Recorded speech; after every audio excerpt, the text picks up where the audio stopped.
To lead the SKOL chant and sound the Yeller horn, please welcome the 31st Adjutant General of the Minnesota National Guard, Major General John Jensen.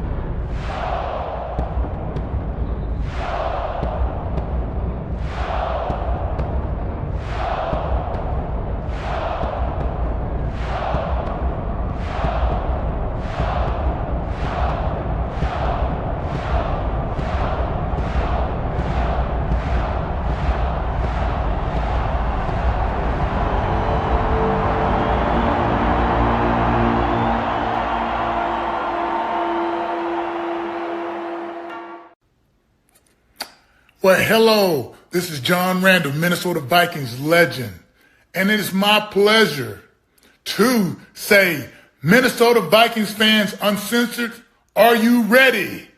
Keith, get your people up. Let's go. Skol, skol, skol, baby. Let's go. Hello, Vikings. Oh, sorry. Wrong night. It's still Vikings fans. Yeah. What's going on, everybody?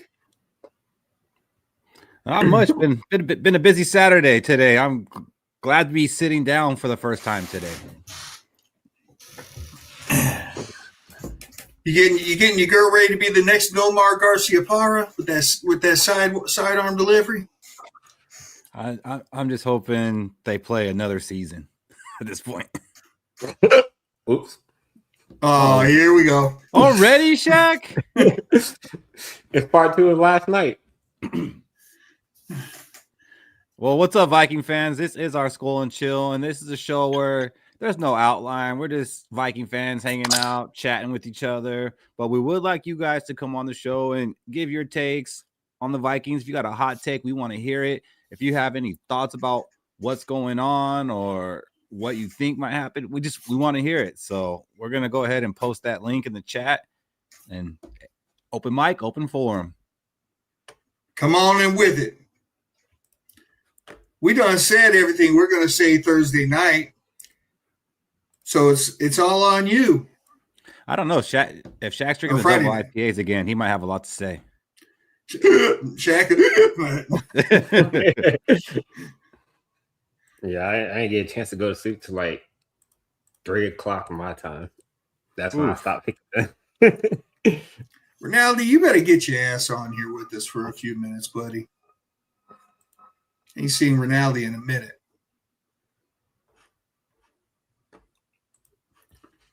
Oh man. Uh-oh. What y'all got going on? Man, SKOL, man. What's that? What y'all got going on, man? SKOL, buddy. We ain't seen you in a minute either. So I've been on this highway doing the highway hustle, man. I be watching y'all. Sometimes I can't comment because I'm driving. You know what I'm saying? That's good. What you gotta do is you gotta learn how to bite the steering wheel and type. Yeah, man. We do not condone that kind of behavior. No, because every time I come on there, y'all give me like about 5 minutes and you get me off there. You maybe get off. Understand? I want to ask a question. Okay, you know, I've been a Vikings fan since like '94. When Randall Cunningham came over here, but I read a book a long time ago when I was incarcerated a whole bunch of years when I was a kid. I read a book and they said the hardest running running back for Minnesota Vikings. People gonna probably say Agent Peterson, but it said a dude named Bill Brown. I wondered, did any one of y'all ever see Bill Brown play? I think do you Bill know Brown anything was about the Bill Vikings. Brown? I think Bill Brown was from 1960. I think wasn't he their number one overall pick, their first draft pick? It was something like way that. before my time. Way before my time. You sure that was right after that leather helmets period? Yeah, just barely. That was like 1960. So I was born in. If we had Brian Peterson here, he would tell us all about this guy. Yeah, I remember one time he was on there, but he was kind of tipsy, so I couldn't really get it out to say that to him. That's him. I'm trying. This guy might I'm know a little trying to something about ask. Bill Brown. This guy might have something to say about Bill Brown. I'm Bill kidding, Brown. Ronaldo. I'm kidding. What's up, Ronaldo? What's up, David? No sound. My Okay. sound guy's got no sound. Blink Yeah, twice. It's like, so he can hear us. He can hear us. Okay. They got to leave about to come back. So y'all think they're going to get Kyler Murray? They're going to get Kyler Murray or not? I was just going to ask you the same question. Right now, this looking dude, like they might get him. Yeah. There's one dude, he be doing like tough talk, the Vikings, rough talk. He be doing like little shorts. White dude would talk real loud. He was saying that he was making it seem like he was already there. I'm like, man, I don't understand it. I like to go and give JJ another shot, but have a veteran behind him. If you don't do it this year, then yeah, do your thing, but at least give him another shot. Golly. I almost think that it makes too much sense, and that's why it's not going to happen. But I will tell you this. If it doesn't happen and we end up hearing that the Vikings, really didn't even try to make it happen, then that means they really believe in JJ McCarthy. So not the worst thing in the world.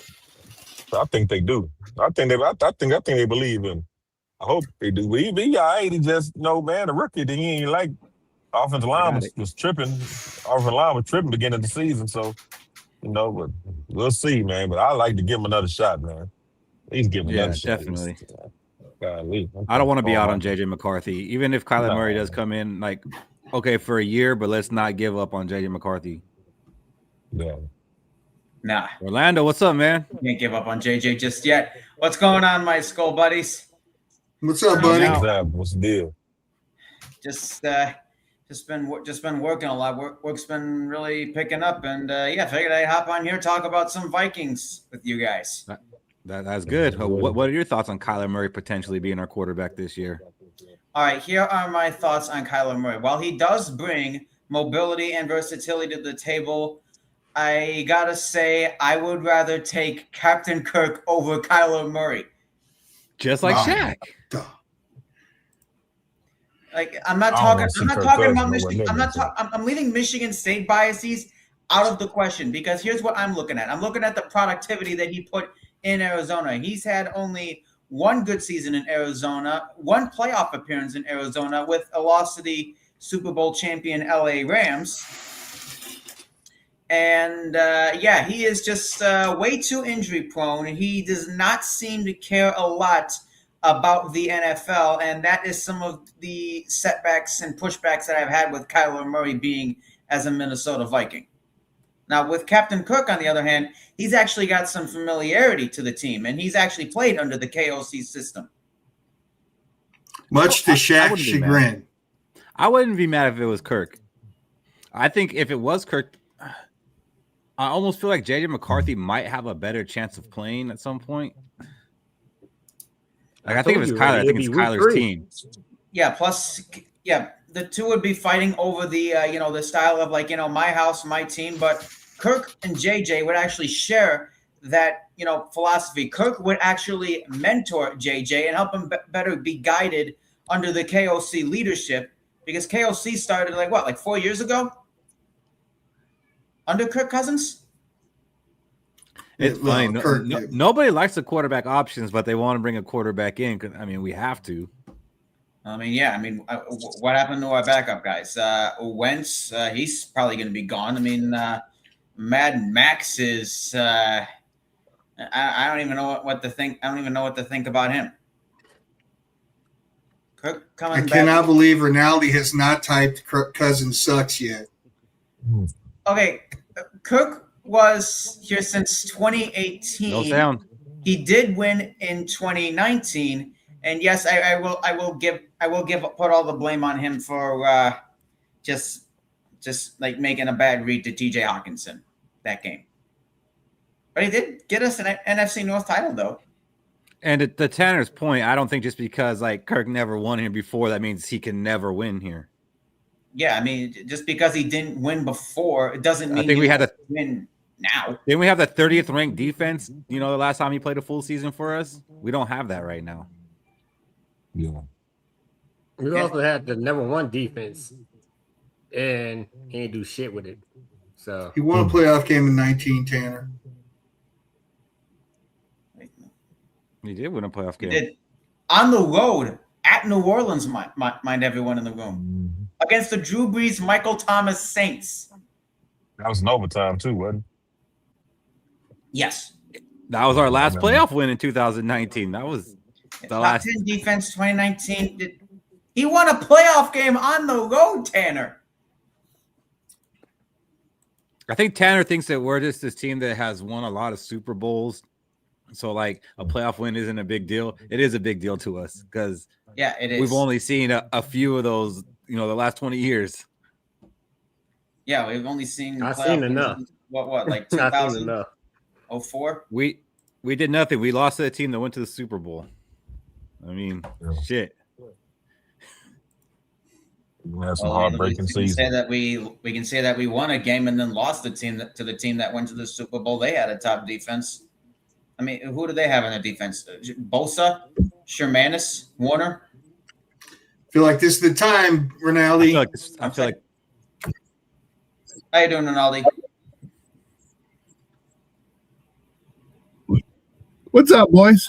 There he is. Yes. Oh, gosh. That's fake.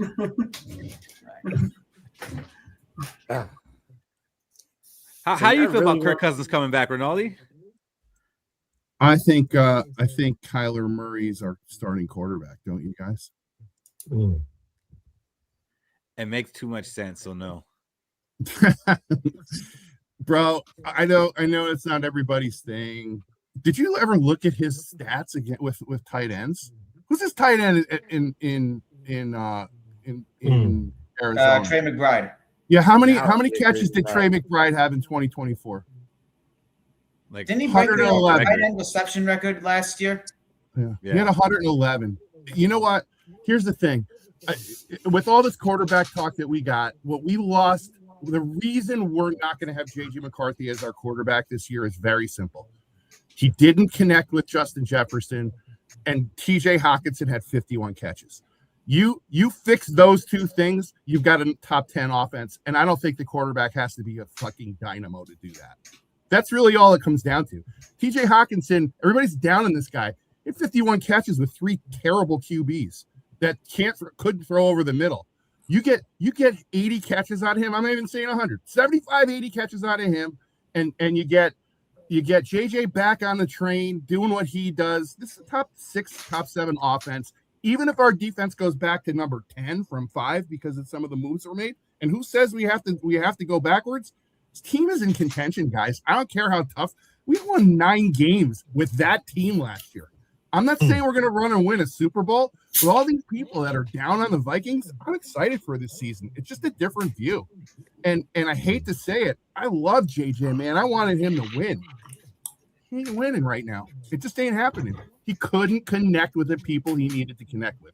We put a running back in, put Hawkinson back on that Hawk train, JJ back out there. Just connect the ball to these guys. We're going to win games.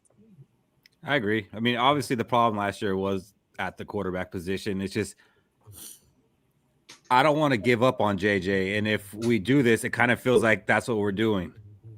So it's like we're not allowing him to grow. It's like, damn it, you didn't come in seasoned and you weren't a Pro Bowler last year. We're moving on. It kind of feels like that. I get it. I don't like it. There wasn't a bigger fan of JJ making it than I was. Period. End of story. I love this kid.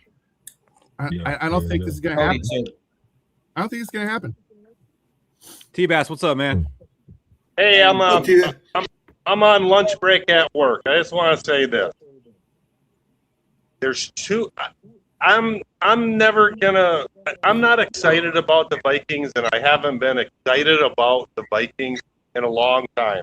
And 2 things other than getting to the Super Bowl will make me excited. And I probably need to see both before I get excited. First thing is 2 or 3 consecutive successful drafts. I'm not talking about our number one draft is who gives a shit about the other pick? Because you know what? When you draft crappy, the starters get hurt a lot because I think half the times they don't have to worry about getting bent because there's nobody behind them to push them. And second thing that's going to make me excited, going to the playoffs 2 or 3 consecutive years, not this every other year the way the league is set up now, that mediocre teams have a chance to go to the playoffs when their schedule is bad. They don't even have a chance to win. And that's what the Vikings are. Every other year when the schedule is bad. Last time they went 2 consecutive years was Brad Childress. Other than that, they've been a mediocre team that gets to the playoffs and don't even have a chance. So those are the 2 things I need to feel excited again about the Vikings. I don't care about specific players. I don't care. Whatever's good for the team. I don't care. You know, my heart's not on my sleeve about Jay McCarthy or Justin Jefferson or any of them. If it ain't freaking working out with the team, do what's best for the team. That means trade them, bench them, whatever.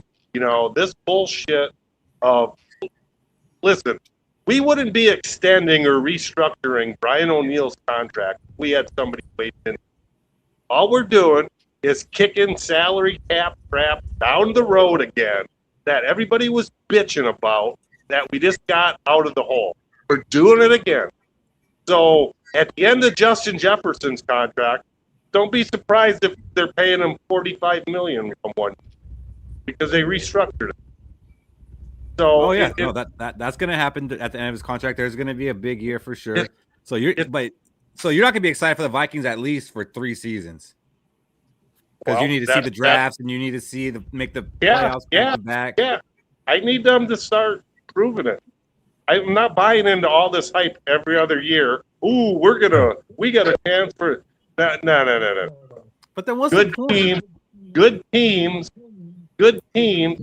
What's the point? I've been rooting for this team since the 70s. I'm not going to change now. But so don't expect 2026. 2026, the Vikings are going to the Super Bowl to play the Buffalo Bills, and T-Bass is like, I'm still not excited. I said, other than them getting to the Super Bowl, I need to see them 2 things happen. And until then, to me, it's all just smoke, mirrors, and a bunch of PR bullshit. So so on your 2 successful drafts, T-Bass, would you say 3 starters this draft and 3 starters next draft would be 2 successful drafts? I'm not even worried about starters. So for me, a first and second should be immediate impact, I think. The 3rd, 4th, and 5th round should make the team and contribute and provide quality depth and be waiting in the wings to replace an older player. When's the last time we've had that? We get excited about, hey, we just broke a record for most undrafted free agents made the team. That's bullshit. That's something to be embarrassed about. Totally embarrassed. Yeah. T-Bass, Dell? How big a deal how big a deal did we make about Duke Shelley and Tonga? Whoa. But look at that stuff we make a big deal about in the moment because they're doing something. It's like none of us thought that they were going to be like franchise players and be all pros. We are excited about, hey, we picked this guy off the street and they did something. It's okay to be excited in the moment. Like there's nothing wrong with that. Yeah. I get it. After seeing this team fail year after year after year, you know, you expect to see more and you're kind of like shielding yourself from getting excited and being let down is what you're doing at this point. When's the last time they've made the playoff with the 1st or 2nd? With the what? I didn't understand that you broke up. What was that again? When's the last time they've made the playoffs playing a 1st or 2nd? 2017. 1st or 2nd place schedule? A 1st or 2nd place schedule. When's the last time they've been to the I have a feeling you have that answer for us. No, I don't. But I would probably say it was 2009. I would have said 2017. Well, it would have to be probably never, because we don't make the playoffs the year after we make it. Well, Children made it in 2008, 2009. Okay, so then yeah, maybe it was 2009. Okay, maybe it was. Hey, it was in the year 2000s. What do you want? Dale, what's up, man? Going on, man? That was my rant. See ya. It was a good one. Nice seeing you again. What's your excitement level, Dale, right now? Man, I'm excited, yo. We re-signed Brian Flores, man. And that was step number 1, right? To the season? I mean, that's a big kapow. You know? I got excited. Yeah, we didn't let him out the building. I got excited yesterday when it looked like we weren't going to have any money to do stuff. Like, I knew we would get above the cap or under the cap, however you want to look at it. But with the amount of money they've made, they're going to be players. And I've learned to stop worrying about the kicking the can down the road, because that's just what teams do every season. And it's really not that big of a deal because the salary cap goes up. So, yeah, it looks like a lot, but in 3 years, it won't be a lot. The only reason it hurts so bad, what was it, 2 years ago, is because we had so much dead money from 2 guys that we let go, which was Kirk Cousins, Daniil Hunter. That kind of that made it bad. So if we go through something like that, it's going to hurt. But this kicking it down the line stuff, it's just what teams do. It's the way it works. It's the workaround for the NFL, to keep things going, but still have a salary cap in place. Bro, we had 54 million. We had 54 million in dead cap and still went 14-3. That's true too. I'm not worried about it. As well, Keith, I think that another thing that I'm excited about. What's up, Scuffle? Another thing I'm excited about, and everybody should be excited about this, is the combine numbers and the draft coming up, how deep the defensive secondary is for this. Mm-hmm. I've never seen numbers like this before, man. I mean, we're 6-7 deep at safety, 6-7 deep at corner. Like, we're talking about 4th round players that are going to be drafted this year that are normally 2nd round picks, man. It's just, we have to be wise and not go, which I could unfortunately see happen, drafting positional value over talent and need, so we have to be careful about that. But like the defensive backfield, man, is huge in this combine, man. Huge, man. There's 2 good centers, we finally can fix our defensive backfield, which has been an issue for the past 5 years. We can draft 2 safeties in a corner. We can draft 2 safeties and 2 corners and still not be full to the brim on our roster. That's how depleted we are. But we can seriously fix our defensive backfield, man. This year. So you know that, I know that, Ronaldo knows that, Shaq knows that, Mike knows that, Theo knows that, Fish knows that. But is that's what's going to happen? Because we don't have a general manager, and we might have KOC fighting for offensive players and B-Flow fighting for defensive players, and I mean, who on offense is our weakest link? Center. Probably our offensive line from what we've all summed up. No, I think our offensive line actually played good the last 5 games once we had them healthy. We do need a center. But that can come in day 3. Which, if I may preface that, yes, we do need a center, but those normally aren't even picked until the 3rd round, which we have 2 3rd round picks of, So use one of those 3rd round picks to get a center. We do need a running back now. Unless we get somebody in free agent. Kind of, sort of. There's a lot of those though too. There's a lot of those that are supposed to go in the 3rd round. Yeah, Mike ideally we do go defense. Ideally, defense the first 2 rounds. Ideally, unless Love falls, Shaq. Yeah. So Dale, what do you think about that? That news dropping about Caleb Downs' knee this week. How do you think that affects any? I don't think that. I think he's going to be picked in the early teens, which is normally where the top safety goes. I don't think he slips out of that. I just think he's too talented. His ball skills are amazing, His ball skills are straight up amazing.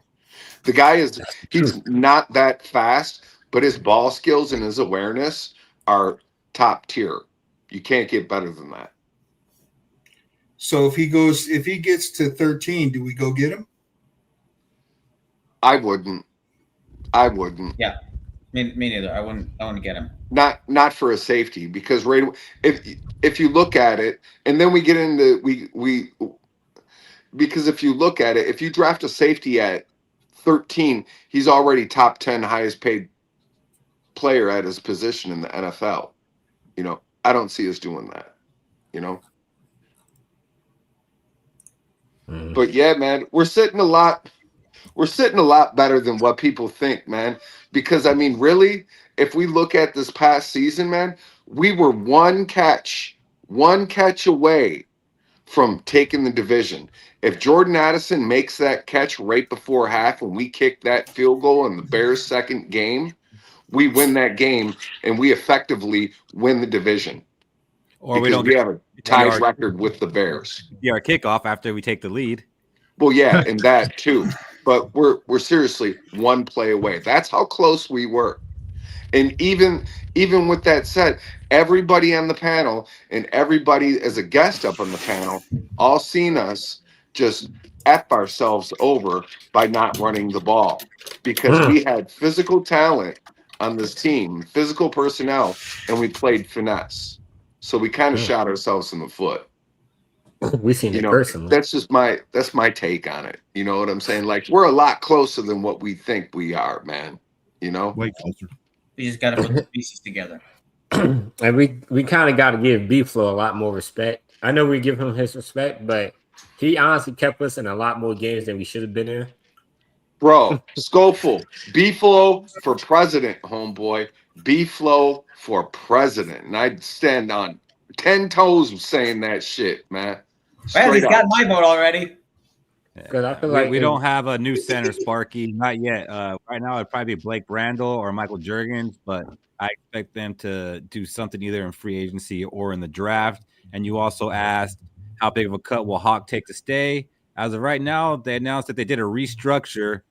I hope that was a cut and not a kick down the line, because he's overpaid. But right now, we're saving $5 million on Hawkinson this year. So Hawkinson will be back. It was a pay cut and a restructure of his salary from what I read 5 minutes ago before I hopped on. Right. We restructured Hawkinson in looking to next year. When we cut him, he's not a dead cap at all. Right. So that's what we're doing with that. And then there's two centers in the draft. You have Slaughter and Coogan. They're both third-round players. You know, which we can take. Conaloo? You don't like the Auburn center? He's too small. You got Logan Jones in the 6th from Iowa.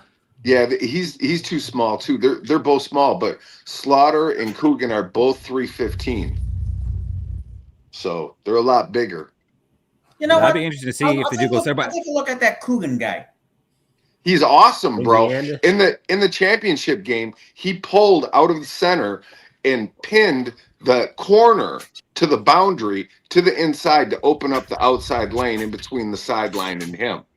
He's got wheels and he's big, bro.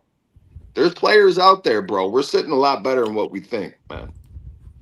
So I'm very interested to see what we do in free agency without a GM. Like, are we going to have a problem signing players because we don't have a GM? Like, who's talking to these guys? Who's selling them on, yes, this is a good place for you. No, you're not going to get cut next year when we bring in a GM because you weren't his guy. Like, I wonder if they are going to have problems bringing in guys without a GM. It's a gamble. And speaking of that, Keith, and I'm sorry, I don't need to like bogart the show or whatever. Speaking of that, when Hargraves left, he threw Brian Flores under the bus and said that, yo, don't go to Minnesota and play under Brian Flores because it's not designed for a defensive tackle to get pressures on a quarterback, right? Like, that whole thing just perplexes me. You know, why would you do that after the man just got you the biggest payday of your fucking life? You're going to throw him under the bus? He did that because he's salty he got fired. And he had 3.5 sacks, which is only 2 off of his 17-game average. Not a big deal. But we had a guy who just came from the UFL get 6.5 sacks in his defense. So I don't think it's going to deter anybody from signing. I think there's a lot of interest in playing for Brian Flores, especially when you're seeing the guys who have had great seasons under him. Like, they weren't first round, second round draft picks. So, and as well to further on that note, it's a party now. Oh, hell yeah. How you doing, Zoe? So, okay. My gosh. So we signed 2 of the top free agent defensive tackles, right? The 2 most expensive dudes. We go from the 5th ranked defense to the 3rd ranked defense, right? We get better and we don't have to scheme as much to get better, right? It's less smoke and mirrors. But we let them go by the same guy that signed them, the cap guy. Like, why would you do that? It doesn't make any sense. It's like there's no fucking vision. You know what I'm saying? Like, it's counterproductive. I'm okay with it because I'm okay with them not sticking with it. If they felt they didn't get what they were expecting to get, I'm okay with them cutting it and moving on and saying, well, no, well, now we're stuck with this and this is what we got to do. I'm okay if like they did not fit our vision. They do have a vision and they didn't end up fitting it. So they're not going to make it fit. Like, we're going to make your it work. Shit's bugging out again. What's that? And let's be real, Dale. Neither of them is Calais Campbell. Oh, is that Zoe? Yeah. He does that. You're ticking, Zoe. What about that? What about that? Go.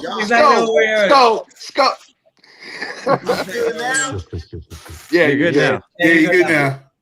Good now. My bad. And I digress to the floor. My bad, y'all. I didn't mean to bogart everybody, man. What up, Dale? My boy Dale. No. What up to my Let's Go family? What up, Zoe? Zoe, I gotta ask you a question. Long time no see. Can I ask you a question, Zoe? What up, though? I just seen one of your videos. What's this Kenneth Walker reports that you're seeing or hearing? Don't give me hope, Zoe. Don't give me hope. Like, I'm gonna say this right now. I disagree with the reports, but they are saying the Vikings is a landing spot for Kenneth Walker, and I disagree with it. Why do you disagree with it? Because we don't run the ball. No, it ain't about that though, Shaq, because we just got $32 million. And Kenneth Walker wants 15 or 14 million. And we need corners, linebackers, center, safeties. And we want to spend 15 million on a running back. I disagree with that. And plus, like Shaq said, we don't even run the ball. What Kenneth Walker gonna do? Get 8 carries per game? He gonna make us run the ball. No, the fuck he not. I think we are gonna run the ball this year. I really do think we are with the coaches we brought in. You're saying this every year. So Keith, why do you say that? When Kevin O'Connell said in the press conference at the end of the year, I'm ready to get back to the things we used to do. Because that's what he says and there's what he's done. And what he's done is brought in coaches that are run-oriented. So, yeah, maybe we're not going to run 60% of the time, but I do think that he is going to implement the run more. I don't know, bro. Like Kevin O'Connell told us before the season started, we was going to run the ball more. But we ain't do that shit. That's what he said. It's easier to run the ball if you get leads. Bro, we had a lead against the Ravens. We were leading against the Ravens. Hey, that was probably the worst coach game that he's had. It was that Ravens game. That was awful. I'm saying, if you moving the goalpost, I'm just telling you. I'm not moving the goalpost. I tell you, that was an anomaly. That was against Dallas. It's easy to run the ball when you have the 3rd-ranked defense. But Keith, what's up? Hold on.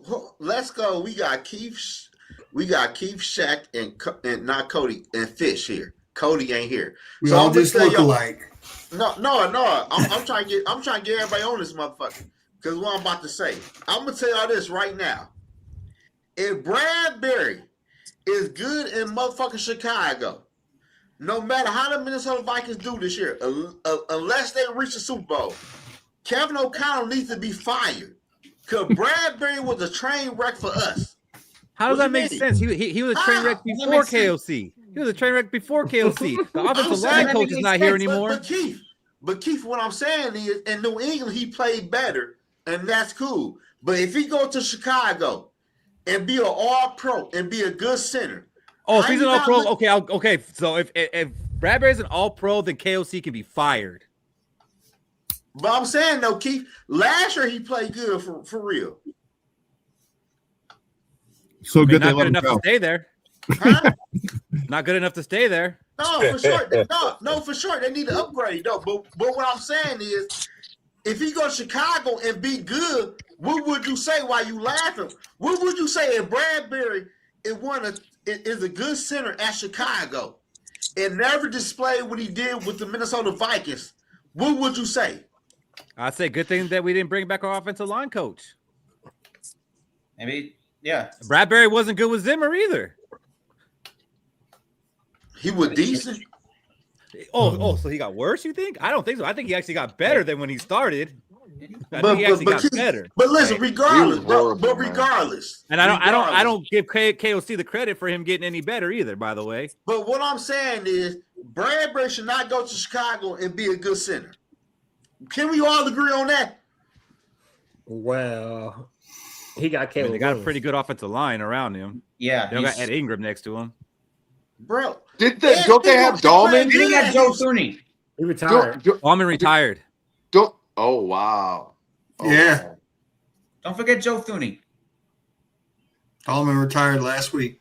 But listen, man, listen. See, I know what Keith is trying to play around the bush. Yes, you are. Cause you just said he got people. No, let's be real. We seen Bradbury ass get picked up off his feet many times in Minnesota. And that was KOC's fault that his ass got picked up.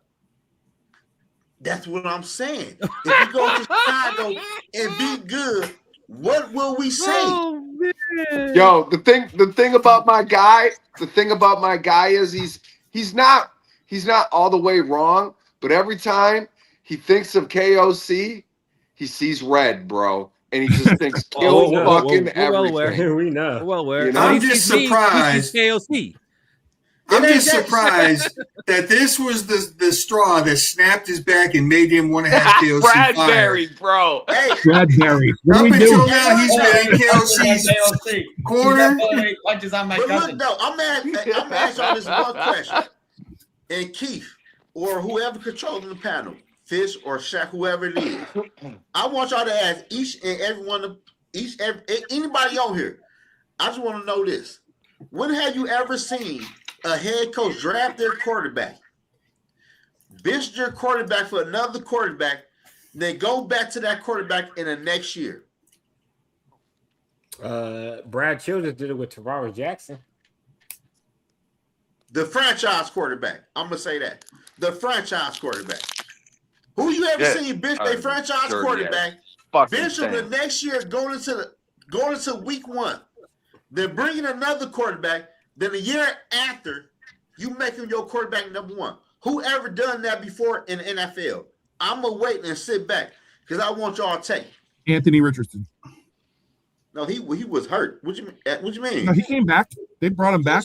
He quit on the Colts in mid-game. Okay. Yeah. You say Anthony Richardson, right? So Keep punching, Joe. Keep punching. The coach that drafted Anthony Richardson fucking hates him, is that dude. the He same hates coach right him. now? No, just start swinging, Zoe. Everything. Fuck everyone. Come on, Zoe. I want to know. Like, are we being anti KOC or anti JJ in here right now? No, I'm asking you.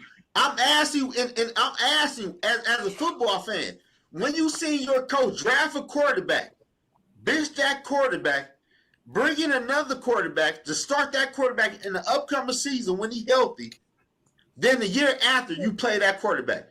Who ever done that before? So who said that's going to happen? You're assuming that we're going to have another quarterback. Hold on. What you're doing right now is you're assuming that it will not be JJ McCarthy starting week 1 this year, but it's going to be JJ McCarthy starting week 1, 2027. Is that the assumption? Probably so. Yeah, that's an assumption. So. That's an assumption. What if we go get Kyler Murray and Kyler Murray balls out? So Keith, if Kyler Murray ball out, that means he is the Vikings quarterback for the future, right? Could be. Yeah. Okay, so Keith, let me ask you this. And the rest, everybody on the panel, when we hired Kwesi and KOC, we said they are brought in to find a young quarterback and develop that young quarterback to have a young quarterback on a rookie deal. So when did we break that deal and said, no, we need a veteran quarterback? When did that happen? I don't think I ever heard the Wilfs say that. I've never heard the They Chiefs had say a that. press conference that said it. We The broke Wilfs that just wanna deal win. when fucking we signed Kirk Cousins to win us the Super Bowl, and nobody held their ass to the fucking fire over that one. That's when we broke the deal. Dale, I want to hear from Keith. Because Kevin O'Connell was brought here to identify us a young quarterback and to develop that young quarterback. So, Keith, I'm asking you, when did we break that oath to go with a veteran quarterback? I'm not recalling an oath on this, especially when the first thing they did was extend Kirk Cousins. Right, but they were brought here. So let me ask y'all this. So here's the answer to your question. Kwesi's the fall guy. But Fish, but fuck that. That's too easy. Sometimes the answer is easy, Zoe. Kwesi's the fall guy. Kwesi took the hit. But I'm asking y'all though, when did we switch the plan on not drafting a quarterback and develop that quarterback? And Who said they're done? Who said they're done developing him though? Bro, like you're making more assumptions. Okay, so Keith, let me ask you this. Okay, let me ask y'all. Let me ask everybody on this panel. All right. If we bring in Kyler Murray, do y'all feel like he would be quarterback week 1? No. Yes. No. You think JJ can beat out Kyler Murray? Yeah. No. Yes. Y'all not okay. Hold on, Zoe. Time out. Yes, because Kyler Murray. I'm interested in hearing from KOC Jr. and Dale on this. Why they think if Kyler Murray comes here, he's not starting quarterback week 1. Go ahead, Orlando. All right, because Kyler Murray, put simply, would likely be spending too much time in the offseason playing the new Call of Duty Black Ops 3 game that is going to come out. And do you realize Justin Jefferson has like a gaming channel and that's all he does is play video games when he's not playing football? Like he's got a gaming channel? I gotta subscribe to that. That's why he had all those drops last year, Orlando. Don't back down. Don't back down. Stay strong. Okay. But the point is, like he's only had that one good season in Arizona, and I'd rather keep putting the time to develop JJ Mack and let him. Okay, you would rather that, but that's not a reason why it's gonna happen. Dale, can you do better? Yes, I can do better. All right. Our system is based on a pocket passer. Kyler Murphy is not a pocket passer. He is way too small. He is way too small. And our offensive line, especially the guard center guard combination, needs to open passing lanes for Kyle Murphy's little midget ass to see the field. But if they bring him in, it's like it's not like they're going to get him in the building like, oh, damn, you're shorter than we thought. Not the funny. Yeah, let me say this. That's why JJ is. So let me say this. If you look at Google right now, in 2022, Kevin O'Connell said developing a young quarterback was a priority of his hire when he took the Minnesota Vikings job. And I don't doubt that was a priority. Where the Wilfs say this is our oath, though, that this is what's going to happen. But Keith, he said it wasn't on the oath. But Keith, I'm asking y'all never answered my question. Yeah, that's all. When have you ever benched your franchise quarterback to bring in a new quarterback in a year after you play your franchise quarterback? Maybe he's not going to be the franchise quarterback, Zoe. I have that said franchise quarterback injured. So Keith, what? So Keith, how not that coach get fired if you brought in to develop a quarterback and that quarterback failed? How did Kyle Shanahan not get fired when they traded all them first round picks to get Trey Lance and then they traded his ass? You say it again? How did Kyle Shanahan not get fired when they traded first round picks to move up and trade Trey Lance and then they moved off of him? Okay. Can I speak? Give me 10 seconds. When they took Brock Purdy, Trey Lance still had chance in year 2 to show what he could do. but they took Brock Purdy at the last pick under Kyle Shanahan. And Kyle Shanahan also reached a Super Bowl at his time in San Fran and won in the playoffs. So you are comparing a coach who never won in the playoffs to a coach who won in the playoffs and been to a Super Bowl and took the last pick in the NFL draft after they gave Trent chance after chance to show he is him. But J.J. McCarthy is only getting 1 year from the reports I'm hearing from the Minnesota Vikings. How do it add up and the coach don't get fired? How is it any different than them going to Kyler Murray and then they have success with another quarterback? Just like the 49ers had success with another quarterback. But does it matter? It do matter. Those are like they won the Super Bowl, but they didn't do it how I wanted them to. Okay, so Fish and Keith, let me ask y'all that. And Shay, I'm gonna ask y'all this. Why am I getting dragged in? No, for real. You with me, Fish. Wherever I go, you will go. My buddy. Y'all all tied in. So I'm gonna ask y'all this. I'm gonna hear from Brevin. Brock Purdy was on a $100,000 contract when he got drafted, and they drafted him.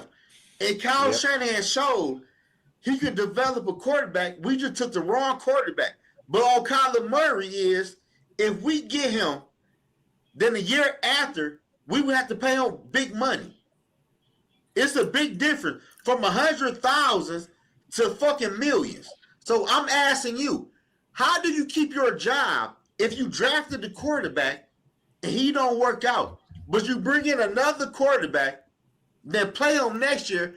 How do Kevin O'Connell keep his job? By winning.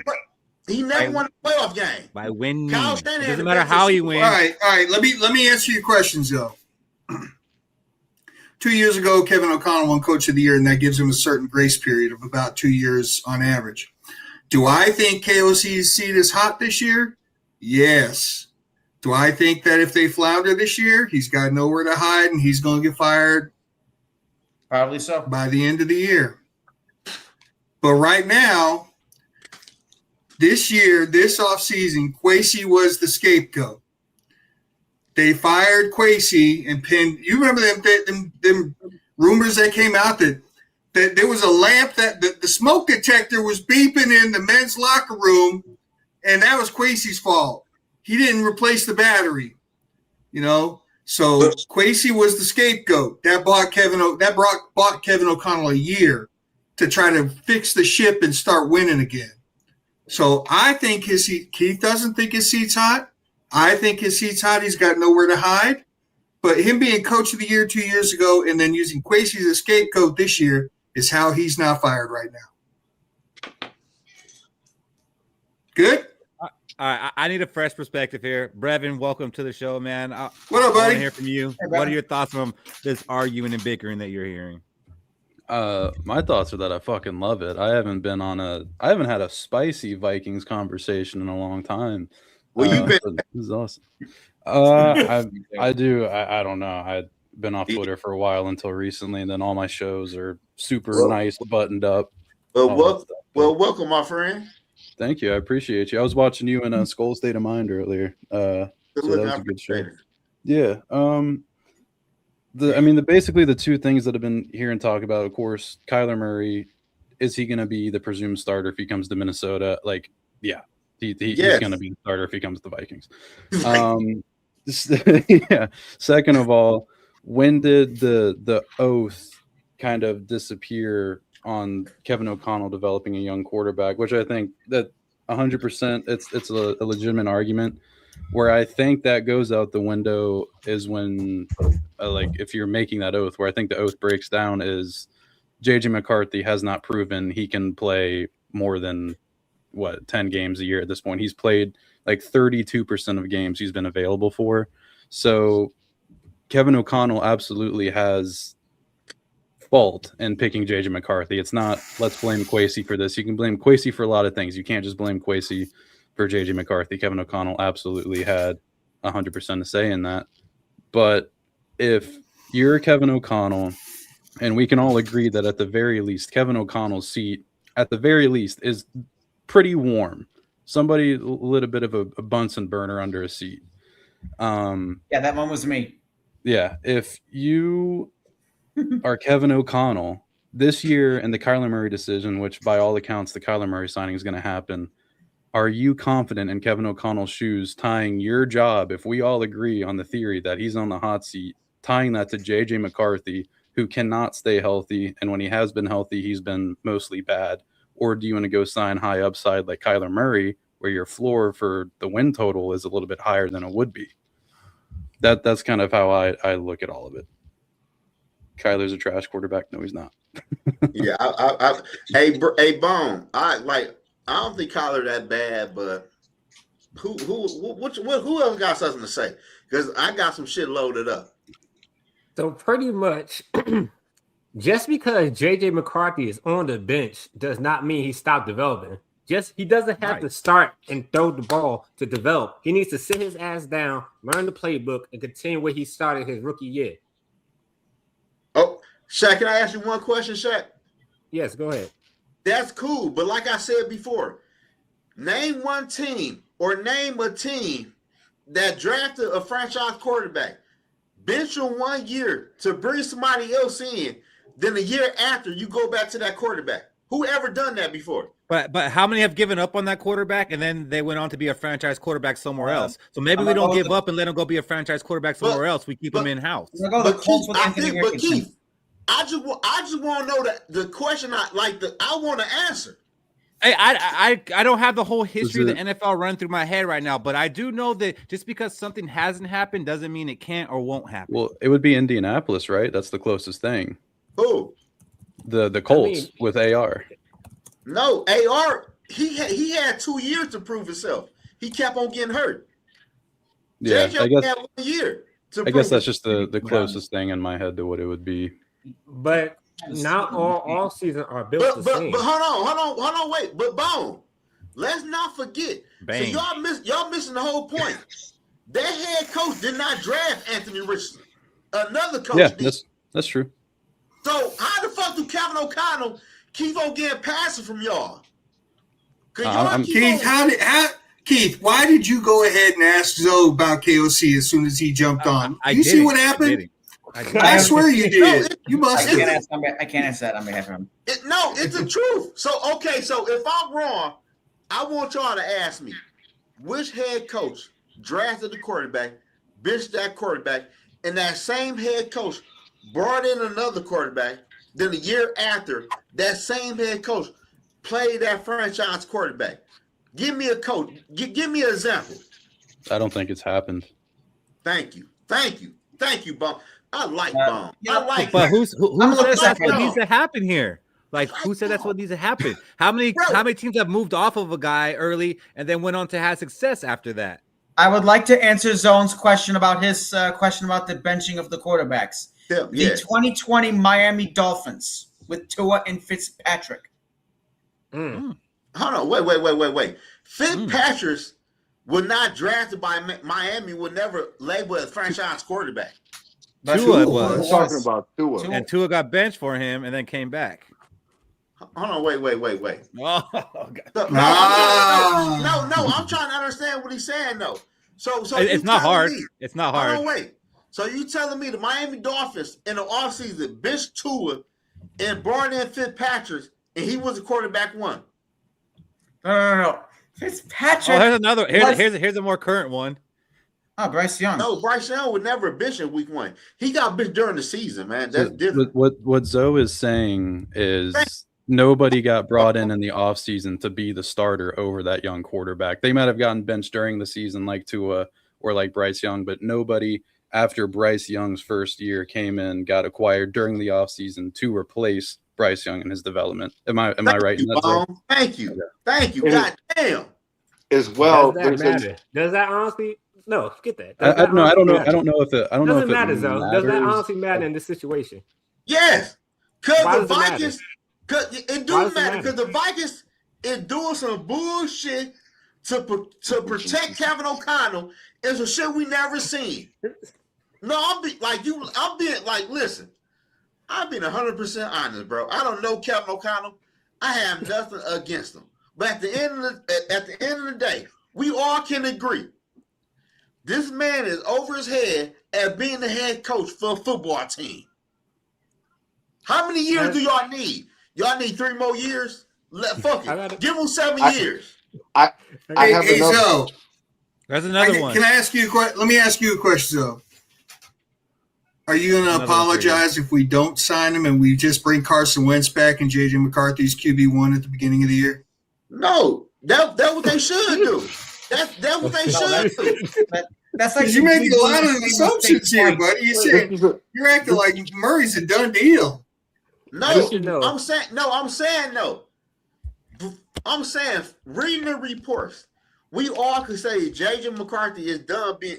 I would be shocked if J.J. McCarthy is the week 1 quarterback. This is what I'm another saying is we haven't even. It hasn't happened yet. Okay, I tell you what, Zoe.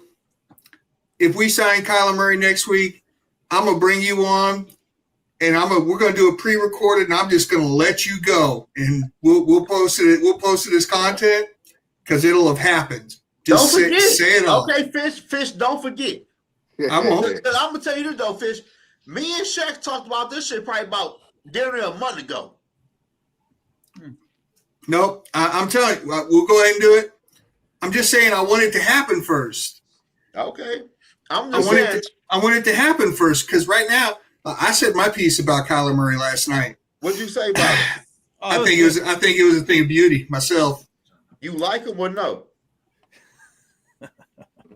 That's an interesting. You gotta go watch the clip. This is another reason why when we bring or if we bring Kyler Murray in, why he won't start over J.J. McCarthy is that J.J. McCarthy will have a healthy offseason. I disagree because Kyler Murray right now is a better quarterback than J.J. McCarthy. He said healthy offseason. You say Kyler Murray. Del, did you not say he will have a healthier offseason? Didn't Murray get hurt? Correct. But Kyler Murray is, in my opinion, 100%. It's not close. A better quarterback than J.J. McCarthy. And also, I don't, because we keep hearing the thing about a healthy McCarthy offseason. I'm pretty sure he had a healthy offseason last year too. Just because he wasn't healthy in March doesn't mean he wasn't ready for training camps in July. So this really isn't his first healthy off. That's not to say that this offseason isn't going to help him. It's 100% would help him in his development, no matter which way the Vikings decide to go. So we're 100% right there. March is an offseason though.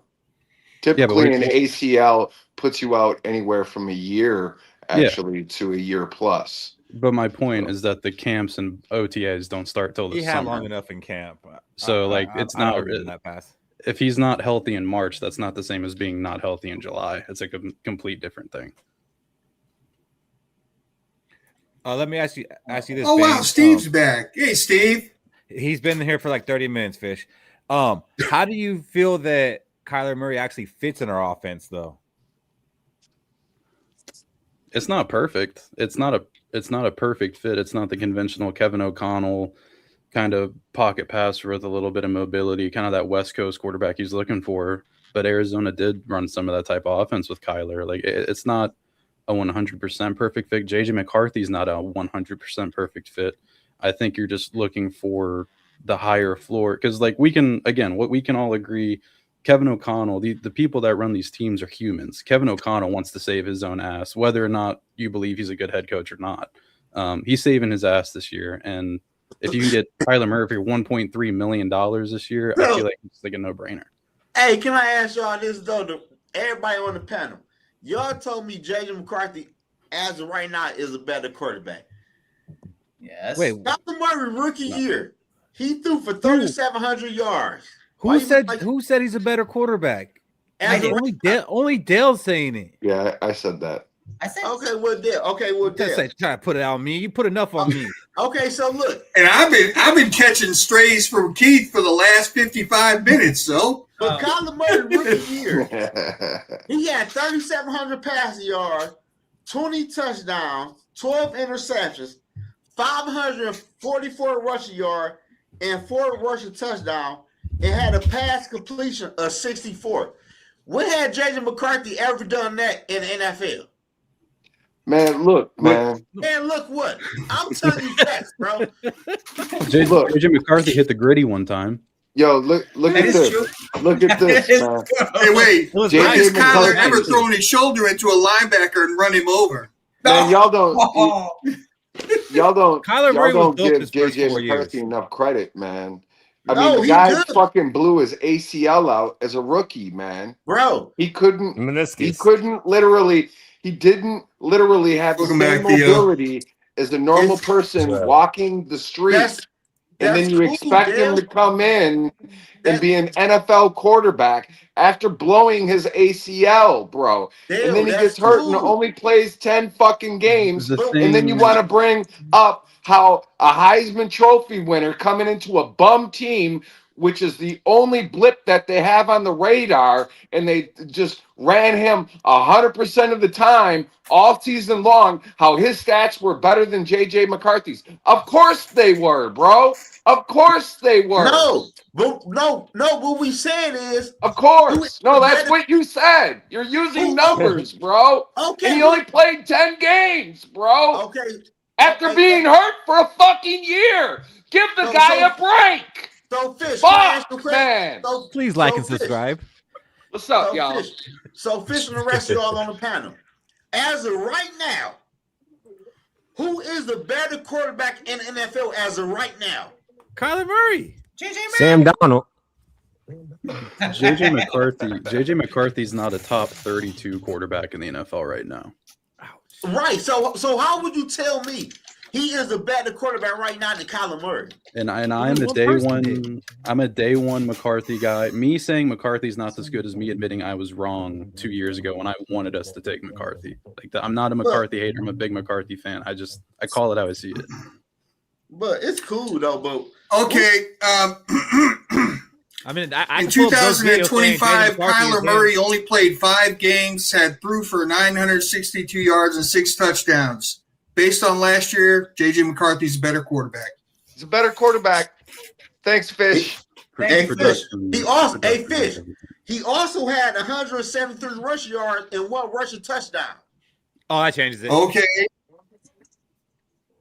And And he also had a 68.3 completion rate. He played 5 games. He's more injured than J.J. McCarthy is. That's just 1 year though.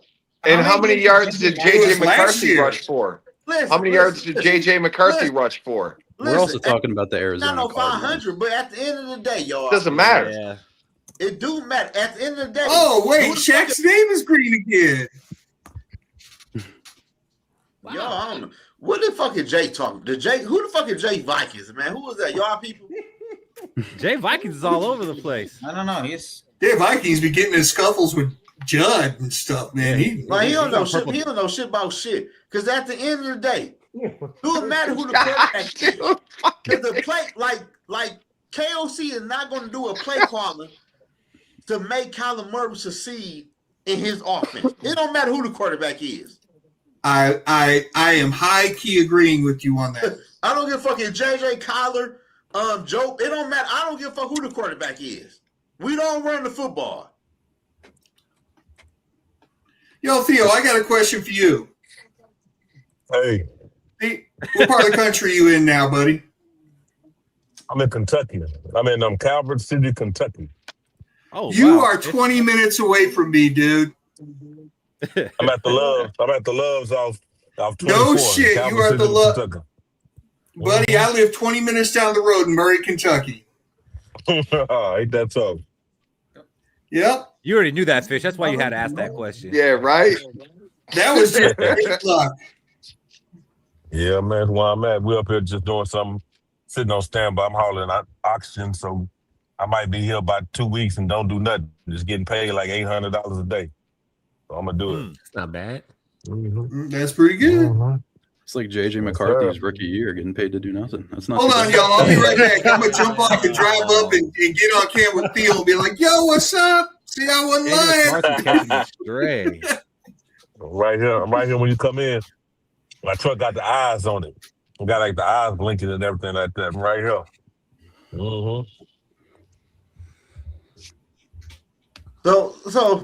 So Keith, No, for real though. Cause you be on bullshit, bro. I ain't gonna lie. I don't be on bullshit because me and you don't agree on things. I be on bullshit. Like it's okay to we can be friends though. We don't have to agree on everything. Yeah, we man, you my dog. We don't gotta agree. No, we don't know. But so how you feel about Jonathan Gennard? Do y'all think we need to trade him or no? Depends on what we get. We don't really need to trade him. You get the second. How would y'all feel? If you got a second for him, yeah, because I thought his value was a third before the last week happened, so I'd trade him for a second. It depends. It depends. If he wants to play under his contract, then I'd probably rather do that. But if he's talking about all he wants, he's seeing what all these other edges are getting, so now he wants $35 million, then yeah, I'll take the second. Mm-hmm.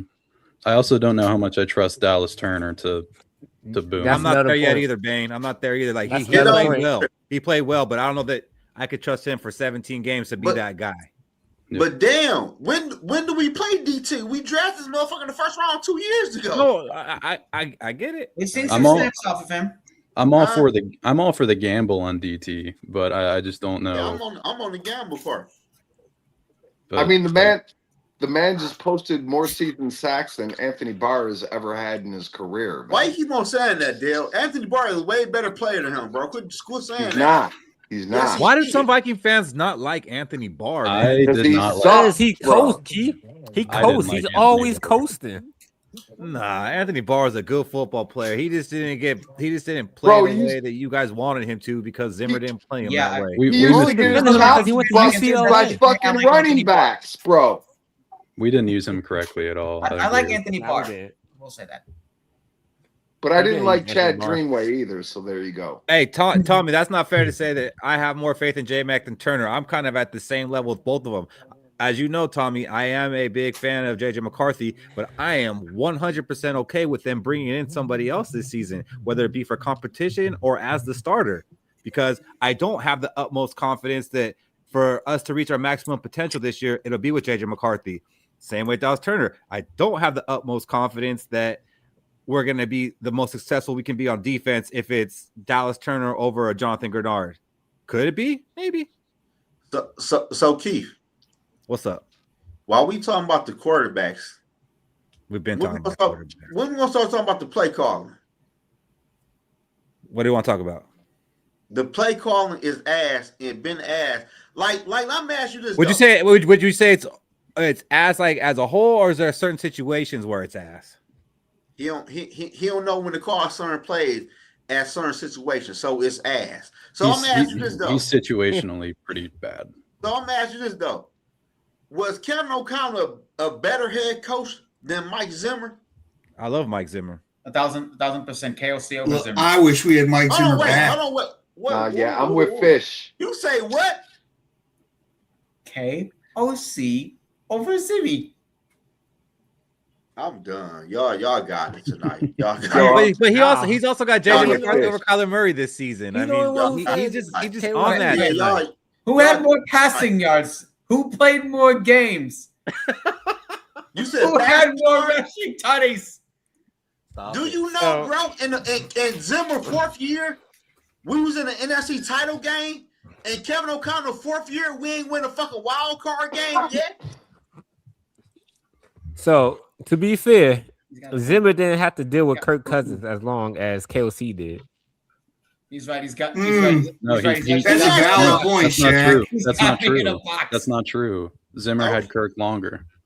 Yeah, but before Zimmer got Kirk Cousins, he went to the NFC Championship game. Once he got Kirk Cousins, we never seen that again. Shaq, let's be real. KOC never had Case Keenum. Hey, both could be true. That is fair. But let me ask y'all this though. So by Gamer and the rest y'all saying the bullshit y'all saying. So how we had Sam Darnold and we couldn't win a playoff game, but you go to Seattle and win a Super Bowl. How do that happen? Top to bottom, a better roster up there. Because Seattle understood. Once again, I made this point. Seattle understood. The more they take the ball out of Sam Darnold's hands, the better they'll be as a team. But Dale, who do that fall on then? Hey man, I'm on the board of fire KOC, promote Brian Damn. Flores, bro. That's where I'm at with it. But my man Gamer, he's seen otherwise. I could tell. Like okay, he's got me in a box. Like he on the KOC fence, bro. I could tell by his reaction and shit to certain situations when we talk about shit. But I'm gonna ask him though, why do you feel like Kevin O'Connell is a good head coach? And he had 2 veteran quarterbacks, could have won a playoff game. They had 3 rookie quarterbacks, and they look like trash. So why is Kevin O'Connell is a good head coach, and he should keep his job? I'm honestly gonna. Well, look what he did with Sam Darnold. He went 14-3. Hold on, Keith. Hold on. No, I'm nothing. Hold on. We already know he's wrong. We already know he's wrong. Oh my God. I don't know how to understand. I don't know how to refute this. All right, let's shift gears. Hey, Bane, I got a question for you. Bane, what's your take on Hargraves and what he said on What's It X the other day? Yeah, not a big fan. About B-Flow. Yeah, my guy, I'm fucking with you though, bro. Yeah, appreciate you're all good, so. It's not the first time a defensive tackle has publicly kind of shaded Brian Flores. Harrison Phillips did it a couple of years ago. So, yeah, I don't. It's kind of whatever to me. I mean, he was wildly disappointing. Jalen Redmond didn't have a problem producing on the interior D line, but I mean, I don't really think anything of it. Brian Flores has obviously proven he's got a good defense, so Javon Hargrave's opinion doesn't really move me a lot. And Harrison Phillips, but you know what they did? They moved us off of talking about KOC for 2 minutes. Yep, that was good. Good move. What's up, Tatos? Hey, Fish crazy for that one. Fish crazy. No, what's up, guys? I just wanted to be able to take a breath and think about it. So I'm gonna ask Keith. Let's go back to what I said. If you ask me something you've already asked me, let's go. It's better be new. It's probably the same shit. I don't know. The same shit I asked. At least he's honest. Are you going to ask him about restructuring Van Ginkel? Are you going to ask him about something like that? No, fuck that. We need. Listen, we need to get down to the gritty of the Minnesota Vikings, bro. The main problem for the Vikings, we need to attack that as a fan base and a family. Because we all disagree with shit. We can never fix the problem. So, Keith, I'm going to ask you this. How come with 2 veteran quarterbacks and 3 rookie quarterbacks, Kevin O'Connell can now win a playoff game after he won 15 regular season games, 18 regular season games, but he gets to the wild card acting like he don't know how to coach? Why is that the problem for us? I mean, I don't see it that way. I don't see it that way. And the thing is, the two times that he's had a veteran quarterback, he's gone to the playoffs both times. Like, that is an achievement there. Like, he's made the playoffs, and the times he hasn't made the playoffs, look what the quarterback situation has been. How? And he still almost got there. He was still a game away. But Keith, we should still Donald win a Super Bowl in a new offense scheme. I think. But look it. We began that ascension here. How do we know this if we didn't keep Sam Darnold that we don't win the Super Bowl with Sam Darnold? You won't dare say that. You would not dare say that shit tonight. You would not dare say I just did. I just said it. It's said. Okay, so it's out there. Okay, so if you feel like he could have won a Super Bowl game with us in a year after, so why was he a train wreck in the last 2 games that was important for the Minnesota Vikings that were during their playoff games? You know, I think Shaq could actually. Shaq should actually take made this him a better one. quarterback. Yeah, Shaq. Losses made him a better quarterback. That was. I actually think Shaq should answer this one because Shaq's the Sam Darnold man. And then we're gonna get to you, Tatos. You talk too much, man. Shut up. It's pretty much this. Sam Darnold, he was great for what he can do, but KOC has this mindset of he wants to throw the ball more than he wants to run the ball. And when he runs the ball, it's like there's no rhythm to it. He just does it.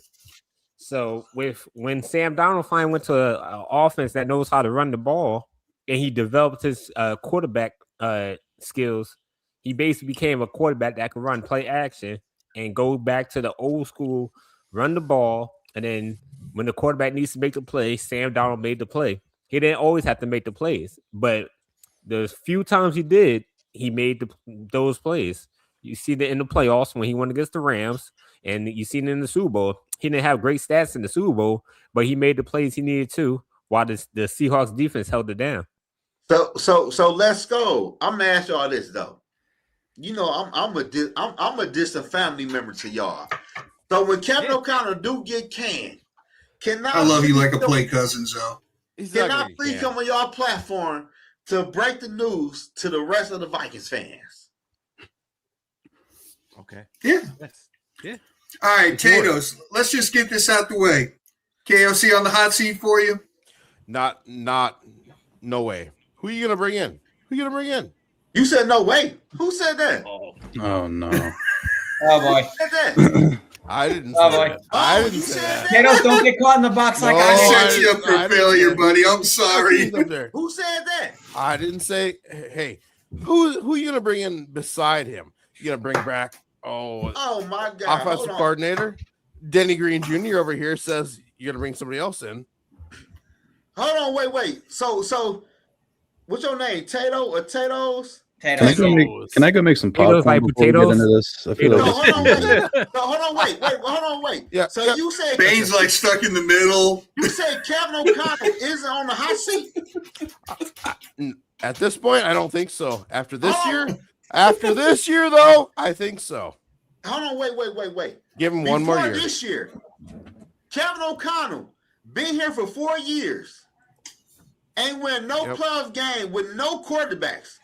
He even had Sam Darnold, and we see Sam win a playoff game and win a Super Bowl. You didn't know what Sam Darnold was going to do. You didn't know what Case Keenum was going to do. But I'm asking you though, fuck all that though. But I'm asking you though, which coach you ever known to draft a quarterback, to play that quarterback, to bench that quarterback, and bring in another quarterback in a year play that quarterback? Give me an example of a coach that kept their job. Mike McCarthy. What did he do? I don't know. Who did he bring in? Bro, he had Aaron Rodgers for fucking his whole career. What you mean? Mike McCarthy. We had bad children. Oh my goodness. What do you mean, Brad Childress? I don't know, man. Who do you want to bring in? Ultimately, no, I'm telling you though. Who do you want to bring in? Though, whoever done that before and kept their job? I'm asking you. You're not giving me no answers. I'm asking you a question. Whoever benched a franchise quarterback, bring in another quarterback, then a year after play that quarterback and keep their job. You got a good point there, man. You got a good point. Clip that. Oh, fuck no. All right, Taylor's next question. Question. Yeah. Did you see I had to, George. Sorry, it was too good. Did you see where we restructured Hawk right before we came on? Yeah, I did see that. Was it about a $5 million savings or do you think we took the right move? I mean, are we talking about that waste of space, TJ Hawkinson? What's you're back, Bane. What's his overall? What's his overall cap after this? I mean, what's his? 16, hi, Sarah. $16 about 15 million or like 12 or 13. Yeah, isn't there a lot of good tight ends in the draft this year? Yes, a lot. Yeah, I was actually expecting him to be cut. I should have been. I was kind of hoping that. Me too. I mean, he's a good dude, but damn, he hasn't had a lot of production. But that could be the quarterback too, though. Didn't we just have was it Ronaldo on here talking about the tight end stats with Kyler Murray? Yes. Yeah. Okay. Is it so good? I'm willing to watch this thing play out, especially if it's Kyler Murray coming over here. I will have a lot of TJ Hawkinson. You just had to, Keith. You had to go back to Fish. Yes, sir. Why you always got them both, Davey? Hey, let Davey, me ask, got them both. I really want to know. Why do you change the subject when I got somebody on the ropes? Hey, so you got me on the ropes. Talking about KOC for an hour and 19 minutes, though. An hour and 19 minutes of talking about KOC. Man, I got to make sure he can still defend himself because come on now. Hey, Zoe out here throwing haymakers against Kevin O'Connell is our problem. Throwing haymakers against. I'm also thinking of you, Zoe, because if you, I know that you weren't alive. We don't want you to punch out. There is a fight called the Rumble in the Jungle, George Foreman versus Muhammad Ali. George Foreman was beating the brakes off of Ali, and Ali led him. And then George Foreman just threw himself out to where he could no longer defend himself, and Ali knocked his ass out. I just don't want that to happen. I ain't gonna lie, Fish. You got that down pack, though. Fish know how to, like, I'm gonna let y'all go. Fish got that shit down pack, though. You right. You right. Zoe, you threw some hard haymakers, man. Fish said somebody's going to cash in money on the thing. They told her it's really not hard. I just really want to know a genuine answer, though. That's all. Like, I'm not trying to be a hard ass. But when you get a genuine answer, like you just ask the question again, like 5 minutes later. It's not a genuine answer because how can you answer that after 4 years in? And we see Ricky because you don't like it doesn't make it not a genuine answer. Who do you like to come in? Who do you like? You could bring in a shot. I worked so hard to get us off this subject.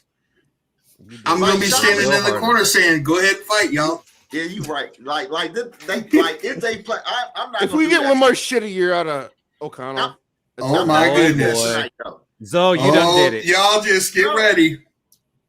You done did it. Here it comes. Who is that? Hi, Sarah. Hey, Sarah.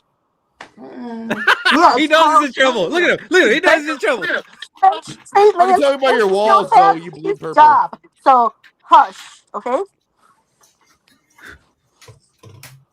Yes, ma'am. Okay.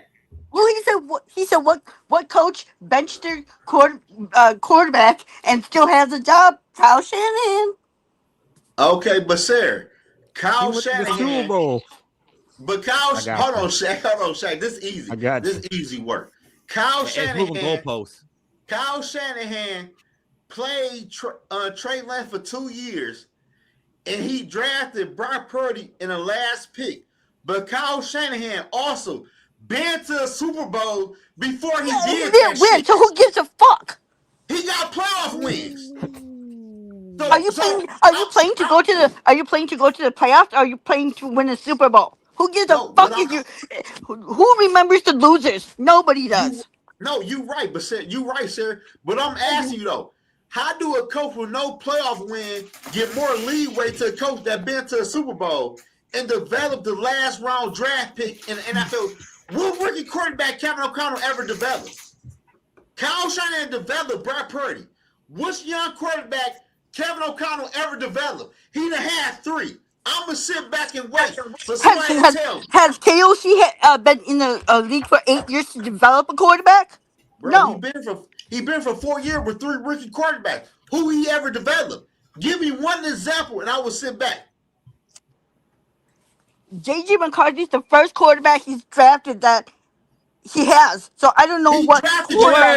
I don't know Let me stop you. He's gonna talk about a 5th round quarterback real quick. Go ahead. Brock Purdy was a 7th round quarterback. So what you saying, Keith? He was the last pick in NFL draft and still around. Jerry Hall, not even in the NFL right now. Oh, this is about to get really fiery. I can't wait for this now. No, I'm asking y'all. So how here we go. Get a leeway. My turn. I'm sick and tired of hearing the term develop. We do not develop quarterbacks anymore from the first round because next year there's 30 more in the draft. If it doesn't work in the first round, move the fuck on. He's going on year 3. He has played 2/7 of his games. Who? We're moving on. JJ. Glass has played 2/7 of his games. You talking about JJ McCarthy? You're talking about JJ McCarthy, but I'm saying we're overusing the term develop the quarterback. That does not exist anymore. Coming out of the draft, they're 23, 24, 25 years old. They have AARP memberships.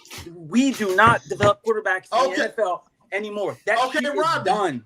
So, this dude The had Vikings his turn, The Vikings spun the don't. wheel, and it broke his hand as he was spinning I the feel shit. like It was Bane it misses was his like nice The Price is happy-go-lucky Right. Vikings talk.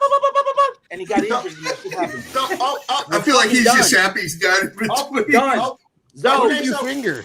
So, Robbie, can I ask you a question, though? So, stop using the fucking term develop the quarterback. God damn, I'm sick of that term. Josh That Allen got happened developed.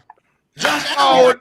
That is true. Wait, wait. Oh, Bane, I Hold on. have a bone to pick with you, sir. Holy shit! If you're Who, not me? a closet lemon, Hold on. I don't know what the fuck is. What's a You say you're not. I feel What's like a SKOL lemon? N Chill is a misnomer. What's a lemon? Besides this one there, you would probably rank 2 in the McCarthy fandom. But hold on, Wait, Bane has not been on JJ McCarthy's side this whole What's show. I happening saw you right say And in I the was comments, right from Robbie. the word fucking go, Keith. From the word go, we should not draft this guy, and I gave the reasons why. And I know, don't do Cody. Okay, but Don't I don't do know. Cody, I don't know why be Bane's better. catching some strays. I'm trying to figure out Bane what has not I said did. he has not said anything in support of JJ Bane McCarthy gave a this little whole credit time. to somebody I can't stand, so it's really not on you. It's more of a. Sure, it's Damn, Robbie, you gonna let somebody talk? I'm not gonna let you talk. 'Cause that's all you fucking do. Oh, okay, you talk. You can talk. No, Bro, he's allowed to talk. So let me ask you a question. Though, Robbie. So can I ask you a question? Let me ask you a I want to question. ask you this. Hey, No, so you can't. let me ask you this. No, Love you can't. No, I you love can't. That's not a No. question. I But love so you. You my question, is nothing. bro. I just want to ask you a question, That's though, my question. Robbie. I love you, man. I So just you're my want to favorite. know. We talking so bad on JJ McCarthy. Cause he's shit. Okay, so when are we gonna talk about the head coach? When are we gonna Oh, talk about Kevin O'Connell? You hate KOC, bro. I was like, Did he not bring in a piece? Did he not bring in Sam Darnold and go? Like what? But Robbie, y'all, Sam what had Darnold was Kevin, put into what very had good Kevin O'Connell situations. done in 4 years? Like we always say, Sam Darnold won a Super Bowl. No, the Seattle Seahawks were built to succeed. Period. They had could Geno put a Smith. dead cat in a They had tree on Geno that Smith team and ain't it do would've been shit. Successful. Sam Darnold had a successful team here, and he flourished with that. Same fucking team. We gave the same keys to this POS, and he was injured. It's not his rookie year. The fuck it wasn't. Okay, I challenge 18 Robbie and Zoe to games, argue get the about shit something off. that's not quarterback or coach related. No, it ain't that though. Robbie on bullshit. I had Domino's Pizza, and they're better than they used to Robbie be. on bullshit. Oh, wait a minute. bullshit. No, better. No. I said they're No, better you than they on used to be. bullshit, No, bro. You no. on bullshit, bro. You did that. I can hear that. I can hear Well, that. Robbie, why Sir. couldn't Sam Darnold win a playoff game with us? What do you want from me? We had a bad answer. secondary. I just You want had an a better answer. secondary. He wants There's you to tell him that KLC's a piece of shit, and that's why. That's what he wants to hear. Bro, listen. I know. Listen, y'all see, so y'all know how it's bullshit.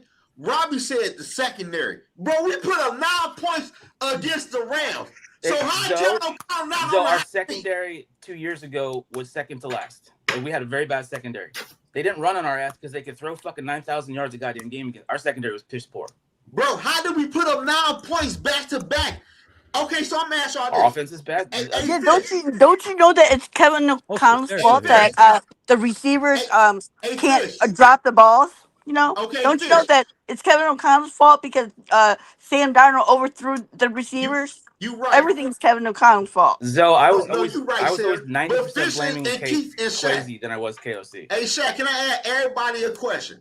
And I want you to ask the panel. And I believe Yes, it's Kevin O'Connell's fault. Though. The panel can hear you. The panel can hear you. No, but listen though. I want y'all to answer this question. How the fuck we put up 9 points against the Lions with a practice squad fucking defense? Because it's Kevin O'Connell's fault. Tell me how. Because But how Kevin many O'Connell points got did stacked the Lions 8 put up times. against us? They blew us the fuck out of the water. Bro, because they their ain't offense was scored. better. They 'cause our ain't scored secondary till was after shit. halftime. The Lions ain't scored till after halftime. It got wild.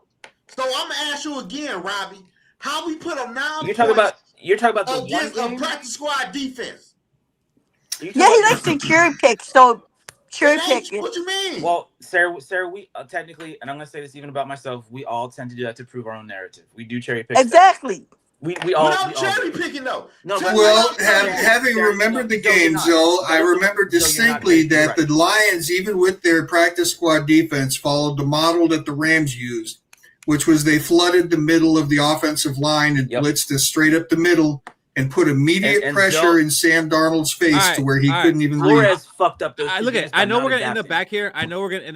But I would like to try to do something a little different for a minute, and then I know we're gonna end up back here. It's not gonna but last. I do want. I want to ask everybody right now where you're at with the 2026 Vikings and what your expectations are, and I want to start with you, Bane. Sorry about that, guys. I'm really scared right now. That was really. If you dare. This is very normal. Yeah, this. Wow. We're all family. I love y'all, man. Yeah, we're all family, man. Y'all about to make Bane change the whole planning of his show. Bane, hold on. We give as good as we get. We give as good as we get. Go ahead, Bane. So you're good. Good thing for me is I love giving more than receiving. No, nobody. With where am I at with the Vikings? Well, depends who your. I don't want to bring it right up right away. It depends who your quarterback is. If it's JJ McCarthy, your floor is lower. If it's Kyler Murray, your floor is higher. I don't want no digit. You'll get your chance. Keep that last 45 seconds. Yeah. So Sarah says the guy's got to be at least 6 feet tall. So he can see over the O-line. Fish, that's not fair. Never mute you too. 6 feet tall, 6-pack, and 6 figures, baby. Fish, I'll mute you too. At least Kyler, for the most part, has stayed healthy in his career. I mean, he's had a couple seasons where he hasn't finished it out, but it's like 3 of 6 he's played full seasons. But I expect the Vikings to be a playoff team. I don't know how deep they go. I think at the least they can compete for a wild card. I think that's a fair expectation. What about you, Tatos? Quarterback last year's cheeks. I really don't know what to say. I mean, give it one more year with JJ, as much as it sucks. Bring in a veteran. I don't know. Probably looking at a 5-win team. Especially if we trade Gennard. I don't know, man, guys. As going next year, shooting the 2027. Look for a good quarterback. I don't know. It's gonna be shit. It's gonna be shit, guys. I think. Well, that brings me down a little bit, Sarah. What are your expectations for next season? I don't give a fuck. I'm watching the Wolves in the Wild. Well, you're just headed for disappointment either way. The Wild are winning a cup this year. Shout out Sarah for that. Oh, what? The Woods for sure ain't winning. No, they're not. They already won one when the Dallas Stars won it. Hey. Yeah, and we also have how many championships by the Lakers? You mean the Lynx? True that. No, I'm just kidding. I don't know. I think that the kid got better as the season went along. Give him another year. I wish he gave Sam Darnold another year. Yeah, He had 6 years. What do you mean you wish we gave him another year? He had Not with us. Not with us. It's just so amazing how after he left the Jets, he didn't start seeing ghosts anymore. He started seeing Super Bowl rings, something we never seen. Oh. Actually, after he left the Jets, he still sucked. No, he was pretty good with the Panthers, and then they sucked. And then he went to the 49ers to back up Purdy. Yeah, but I mean, my point was it took him 6 years. So now we're going to get rid of this quarterback who, we haven't given him time. I mean, it's the same thing. I mean, we're not going to get rid of him. He just need to go on the bench. I just don't want a midget as my quarterback. I need my quarterback to be able to see over the O-line, okay? Okay, to be fair, I don't mind the midget as the quarterback because you know who else, in my opinion, was smart. Are we allowed to say that, by the way? Drew Brees. Dwarf also. This is an inclusive. Hey, Sarah, I actually had a hypothesis last night about the midget thing. No, dwarf. Because little of KOC causing Kyler Murray to drop back so far, that Kyler Murray will be able to use the curvature of the earth to see over the offensive line because he'll be so far back. My problem is that midget plays video games too, and so he doesn't even study the playbook. So now he's got 2 strikes against him. He's a midget and he doesn't study the playbook. As Fish said, Justin Jefferson does have a gaming channel as well as do I. So we. Oh, look at you turning that around and using that. I had to use that. I mean, like if I didn't say it. I didn't know he had a gaming channel. If Justin Jefferson has a gaming channel and he's one of the best receivers in the NFL, and Kyler Murray does the opposite. That's why I have to wear the hat. What are we doing here? I don't care who they bring in as a veteran as long as it's not Kirk. Because if it's Kirk, I'm going on darkness retreat and I'm not watching the Vikings. You're already on a darkness retreat. Can't see you. Yeah. We can hear you, but we can't see you. All right, Robbie. He might be the best option. Robbie. He might be the best option, really. He currently is. Like who I want, we're not getting. We're not getting who I want, and that's because Kwesi went to the Niners, and Kwesi knows our situation. We're in a bad situation with that. So Kwesi, knowing our situation, the situation that he put us in, has all the bargaining chips in the world. So we're not getting Mac Jones, and that's coming from me. And from a business standpoint, it's not going to happen. He will fleece the shit out of us. You a bad shit. Yeah. Now, so you're talking about strange situations. I've never seen a GM create his own shit-stained pile, get fired for the shit-stained pile, and then go to another team and have to now negotiate with that shit-stained pile. I've never seen that. Yep. We're talking about GM type shit that's unique. This is different. Robbie, let me ask you this though. Go ahead. So was you happy when Kwesi traded for Adam Thielen? I hated that. I never liked Adam Thielen just because I shouldn't say never, but like when he left, you left. He was one of those hometown good story vibe shits I couldn't give two fucks about. So Robbie, was you happy with a waste of a fourth-round pick? It was a waste of a fucking. Was you happy with Hargrave and Allen signed to the Vikings? At the time, yes. At the time. That's the time. But overall, it was no, right? But what you're asking me is a now hindsight question. I'm talking as of right now. You was happy, right? That was. Everybody was on board with it. Like now, that was a good signing. In hindsight, that whole last year, I want to purge from my fucking memory. I want to recreate my mind and shit. Okay, cool. Kwesi had good signings, not good draft picks. Right, no, draft picks, that's a whole other show. Like, don't get me on good signings, bad draft pick. Terrible bad. Hold on, let Zoe blame Rob B for that real quick. Hold on, let him get it out. Rob, the one that traded for Adam Thielen, Kwesi said no. Rob was the one that traded for the two defensive tackles. Could be for one of them. You could Google the shit. I have no problem. Kwesi ain't do the shit. All right. Now, to be fair with that one, I have no problem with Flores having a little bit more control of the ship because he knows what he's doing on defense. If he says, I want these two motherfuckers over there for whatever reasons, I don't care. They smell good, and I like the way their shoes fit. If that's his rationale, fuck it. Because he does his damn job, and he does it well. I have no problem with what Flores wants. None whatsoever. Right. You got no problem with that. But so I'm gonna ask the whole panel this question though. And I really want to know. I know Keith got something you want to say. Because I'm confused. Because people blaming Kwesi. And like I told people, Kwesi ain't shit. Kwesi don't make no fucking calls for real. So as this NFL draft approaching, how y'all think the Vikings going to do? When Kwesi wanted to draft J-Mo at pick 18 and they told him to trade down and take somebody else. And he did that. But with the draft coming up, how you think the Vikings going to do? Our expectations are so minimal that it's only looking up. It can only get better. Okay, well, with that, I will jump in and answer Keith's question. I'm excited about this draft. I'm excited about the potential. It's still my turn, damn it.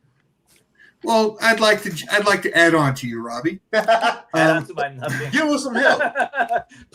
Because exacerbate my answer. Some of the positions that we are the most needed at, this draft is deep at. So we have a real possibility of getting some people who can make a difference on this team in this draft. Does that make us an immediate contender this year? Nah. But our biggest problem with our money and our cap situations, we've drafted so poorly the last few years, and it's the first step towards fixing all that and building a team that can challenge for the next years to come. But Fish, So at pick 18, when everybody got to say so on the draft, who picked first? Do you flip heads or tails? Who going first, offense or defense? Defense. Who's available? You think that's that matters? Who we playing? Yes. Who's available? Listen, Fish. I'm gonna tell you this.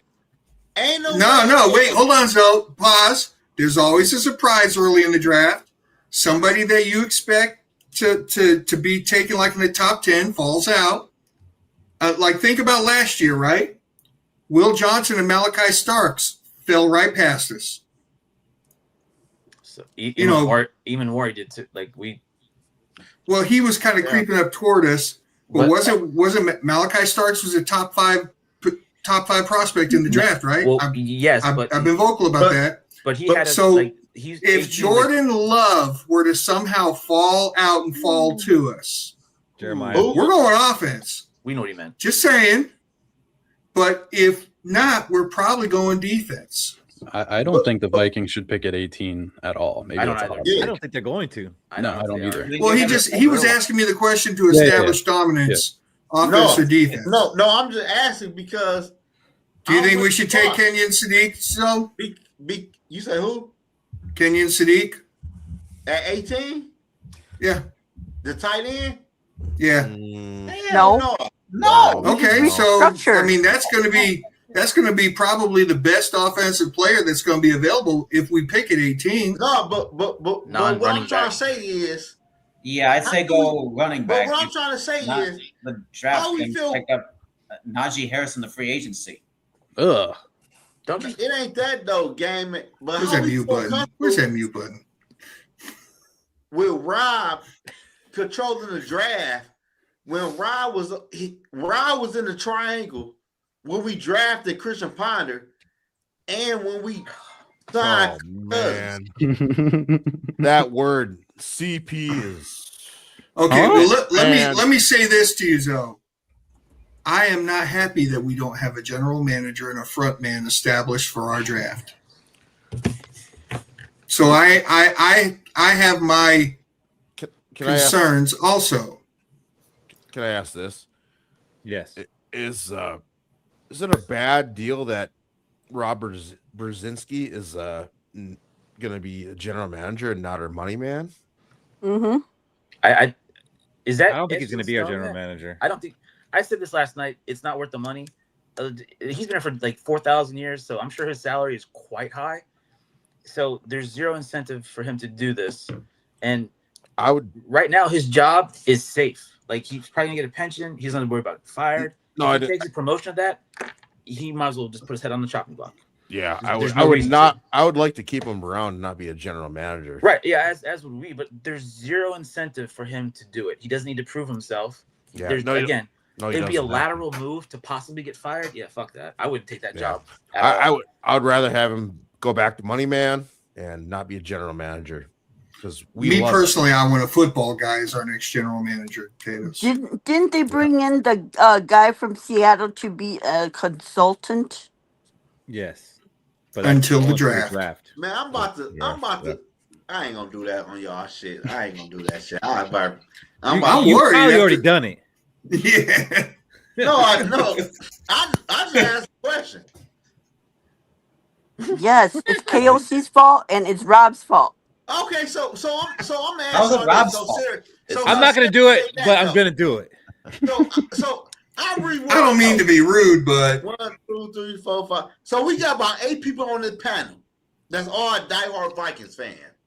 So I want to ask all y'all this, deep down in the heart. Do y'all feel like Kevin O'Connell? No, man, here we go again. I don't know how many ways you want us to say that KOC sucks to you, Zoe. How many ways you want us to say that to you? Because you obviously don't like him, so how would you like us to say it to you so that you will take our answer? Keith, that's why I got a problem, man. She said, I don't like Kevin O'Connell. I'm just giving you proof in what's in the pudding. Wait, is she wrong that you don't like Kevin O'Connell? Bro, 4 years, no playoff. It was a yes or no question. What'd she say? You don't like KOC. Fish, all right? No. Okay. So what you I can hear about? you. I got earbuds in. But Keith, let me ask you this though. In 4 years in, he's the great head coach. He's the best head coach. I like this rule, B-man. I like this rule. But Keith, let me ask you this though. He's the only head coach in the division with no playoff wins. How do you stand on that? Well, so what do you want us to say, Zoe? Get rid of him. We should take shots every time somebody says "bro." We'd all be dead. Like, I don't know what you want from us. I can't stand y'all motherfuckers. I ain't gonna lie. Hey, KOC Vikings fans, I'm with you. Lie. This shit is mind blowing to me. Well, we say he sucks. We say he sucks. You get mad at us. We say, okay, he don't suck. You get mad at us. So I don't know what the fuck you want us to say. I'm sorry. He's got a point with the Kevin O'Connell. I do like Kevin O'Connell. Thank you. Who said that? He does have a slight point. Bang. Get his name right. He's gonna agree with you. Bone Dogs and Harmony. We got you. Oh my God. The rest of y'all are fucking nuts. Do you want Keenan or Colonel? Who? No. The receiver coach. It's not Bone, it's Bane. Who said that though? I never said no for the head coach. Bone. Who do you want? Who do you want? Who do you want? I'm just asking him what he wants us to say because when we say KOC sucks, he gets mad. I just want you to know, Dave, that you've now been renamed after a Michael J. White movie. There's more which was a jerseys good back movie. there. There's more jerseys back there. Oh yeah. I can't, man. I can't do this shit with y'all. I'm busting him. He got Teddy I'll take Bridgewater center jersey. square for the block. I can't do shit with y'all every year, man. I can't do it. All he needs is a Can I see that 97? I can't do shit with y'all every fucking year. So more to your point, Not on Hargrave. defense, I won't say he's good or bad. Like I honestly was a huge fan. Some of his play calling is asinine as shit. However, on the other side of the coin, he lets my boy kick a whole shit ton of field goals. So that's what pushes me back over to the fence. Robbie, honestly, bro, you a Bama fan, bro. I ain't hearing well, shit. no shit. Babyface killer. Fuck away. Babyface killer. Yeah, seriously, oh fuck KOC. Oh, but he's letting my boy kick. Fucking kick. Go shit, go. Yay, KOC. Yay. Okay. That's my Rob. that is my only. Hey, Robbie, only Keith, and Fish, and everybody on the panel. What would y'all say after Kevin O'Connell in his 5th year don't win the playoff game? What would be the next thing? Like, what would it be? Give him a contract extension. No. I believe you 100%. He's on the hot seat this year. There's no doubt. I feel like there's nothing I could say at this point, Zoe, because I've already said I feel like KOC's on the hot seat this year. Zoe is still like, Fish, yeah, you suck. You're mad about it. See what we're gonna do this year is we're gonna build a really competitive quarterback room. We really believe in this team. You have to say every 3 words. We're really gonna work on this roster. Because I believe that organizations fail young quarterbacks before young quarterbacks fail organizations. Pause. Hey, there you go. What name is that? What's his name right there? Bane. Bavon Bane. The one that talking. Y'all hear that? Bane. It's Bone. Not Bane. No, the one next to Bone. What's his name? Potatoes. There's no bone in the. It's not Bone. It's Bane. The Bane of my existence. I don't like Bane, that person, as Bane in of my Darth existence. Bane or Darth Bane Bane. Dude in the white cap. As in the breaking of the bag. Okay, you're right. So do it in the white cap. Yeah. Oh, dude in the white cap. Who's not named Bone? Smoking Jays. So listen though, I just want to know. After 4 years, going through 10 quarterbacks, 10, no playoff wins. Who is the right quarterback for this offense? They're all white. Right or white? Man. Who is the right quarterback for this offense? The white one. Oh, shit. Nick Mullins. Who's ever under center. Yeah, I don't Yeah, know, but when man. we have a running back, running back. We don't have them yet. Huh? How about that? We don't have them yet. Set me up for that one. Who is the Whoever right my white quarterback is on day one is the right quarterback. Y'all a motherfucker on this motherfucker. I ain't gonna lie. Y'all a motherfucker, bro. I've been standing behind Nick Mullins for 4 years. Don't you besmirch me like that. I've been standing behind Nick Mullins for 4 years, Zoe. Don't besmirch me. You're not alone. I have too. Hey, Zoe, answer this question. Hey, how about one of those random quarterbacks you pull out of a fucking Tops pack? Derek Carr. The draft, Zoe. Jacoby Brissett has been doing the last couple of years. Who you like on the defensive line in the draft, Zoe? You got anybody? Hell yeah. Caleb Banks. He from Detroit. My At boy. 18? Hell yeah. So we're going defense. Sells that. Xavier, fuck, I forget his last name. Out of Michigan's good. I would take him. Hey, Keith. You said Makai Leonard? Ain't shit like that though, but No, Xavier something. Hey, I love y'all channel though, bro. Let's Go is like y'all should be lit though, bro. We love you too, Zoe. Well, you definitely help us out with that, Zoe. Like y'all should be lit, bro. I love how everybody got different opinions and shit. Everything be what it is. It's just football talk, but I fuck with the whole family though. Love you, Zoe. Love you. Yeah. Man. Yeah, but hey, Toast, we ain't done though, bro. Cause you on bullshit. I love you too, though, bro, for real. But I'm gonna get you together, though, bro. You with the Kevin O'Connell shit, bro. You got me blown. Okay? One more year. One more. Well, that's all he's got.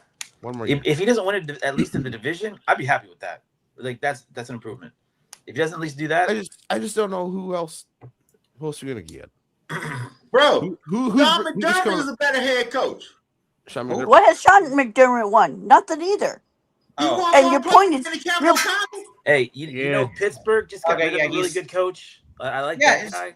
I mean, Brian Flores. You're always moving the goalposts. So I mean, I don't know what you want. The other black guy. How? Brian Flores. I just said playoff win. Black guy. Kevin O'Connell can't see what y'all don't realize is this. Kevin O'Connell get out-coached every playoff game because he cannot coach in the playoffs. Well, you just got to make it there first. You're not playing the Browns in the playoffs. You are playing a good team in the playoffs, and he get out-coached every year. But y'all got an excuse every year why he lose. He's got to make it to the playoffs first. That's why I said I'd be happy. Let's start with the division. Every year. Can we just start with the division? Made it every year. About Don't 8 years in a so row. much. I just want the division, and then can we go from that? We have kind of. I'll be happy to. I'll be happy with a wild card and the division. We want Kevin O'Connell. The standards are like so low at this point. Like we want Kevin O'Connell to make the playoffs. We want JJ McCarthy to complete a 15-yard outbreaking route. Like we want him to complete 15 plays. Yeah, I want to run the ball more than 12 times a game. Can we move on from this? Hold on, the wait. Vikings fandom, we're the only people, and I say people, if you out of the NFC North because you got trolls and shit, you look at experts, you look at people listen to people on the radio, on TV, people that are just neutral fans, like in the AFC, they all say he's shit in some way, shape, or form. They don't know. They don't know The only shit. people defending him are the real sycophant lemming fan base of some of us. We're the only ones. You cannot see a single person that say, no, give him a chance. They're like, no, fucking move on. They've already said we're moving on. Also, Yeah, they also said that about Sam Darnold too. So Robbie, Adults don't need mentors. Okay, I'm Robbie, sorry, can I ask you? you don't. Robbie, Children I need just want mentors. to ask you one question off what you No, said. you don't. Yes, I do. I want to No, ask you don't. You one asked me several because I love you. You better ask me more than one. No, I just want to ask you one question. You said One all more. that about JJ McCarthy. Oh, I And have a lot more, but yes. No, that's I do. about true though. But when do you? That's two. That's two Okay, questions. I'm saying, when do you call in the That's play true. calling?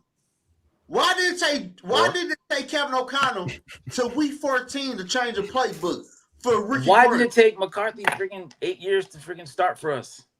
No, I'm redirecting the conversation, and that's not fair. I hate when people do that. So I don't know because he had a year to learn this shit. Learn what? Every damn thing. He sat out for a fucking year. Okay. Have lunches with Kevin O'Connell. Okay, so Robbie, see, here's the thing, right? Zoe's asking a question because he wants you to dogpile on KOC, and Robbie's just dogpiling on JJ McCarthy. And I love this chaos. I just want to say it. So it ain't that though. It he ain't had that a though, year Fish. to learn every fucking play call, every nuance. He had to learn a year to learn all this shit. McConnell should have just done fucking this shit. Triple flea flicker pass, back action number 9. And then do this shit. Quadruple flea flicker pass, back action number 7. And that's all he should have done because he had a year to learn all this bullshit. Right. Just with his fucked up knee. Injury number 1. It ain't that though, Robbie, but JJ was bad. Yes, he was bad. He was?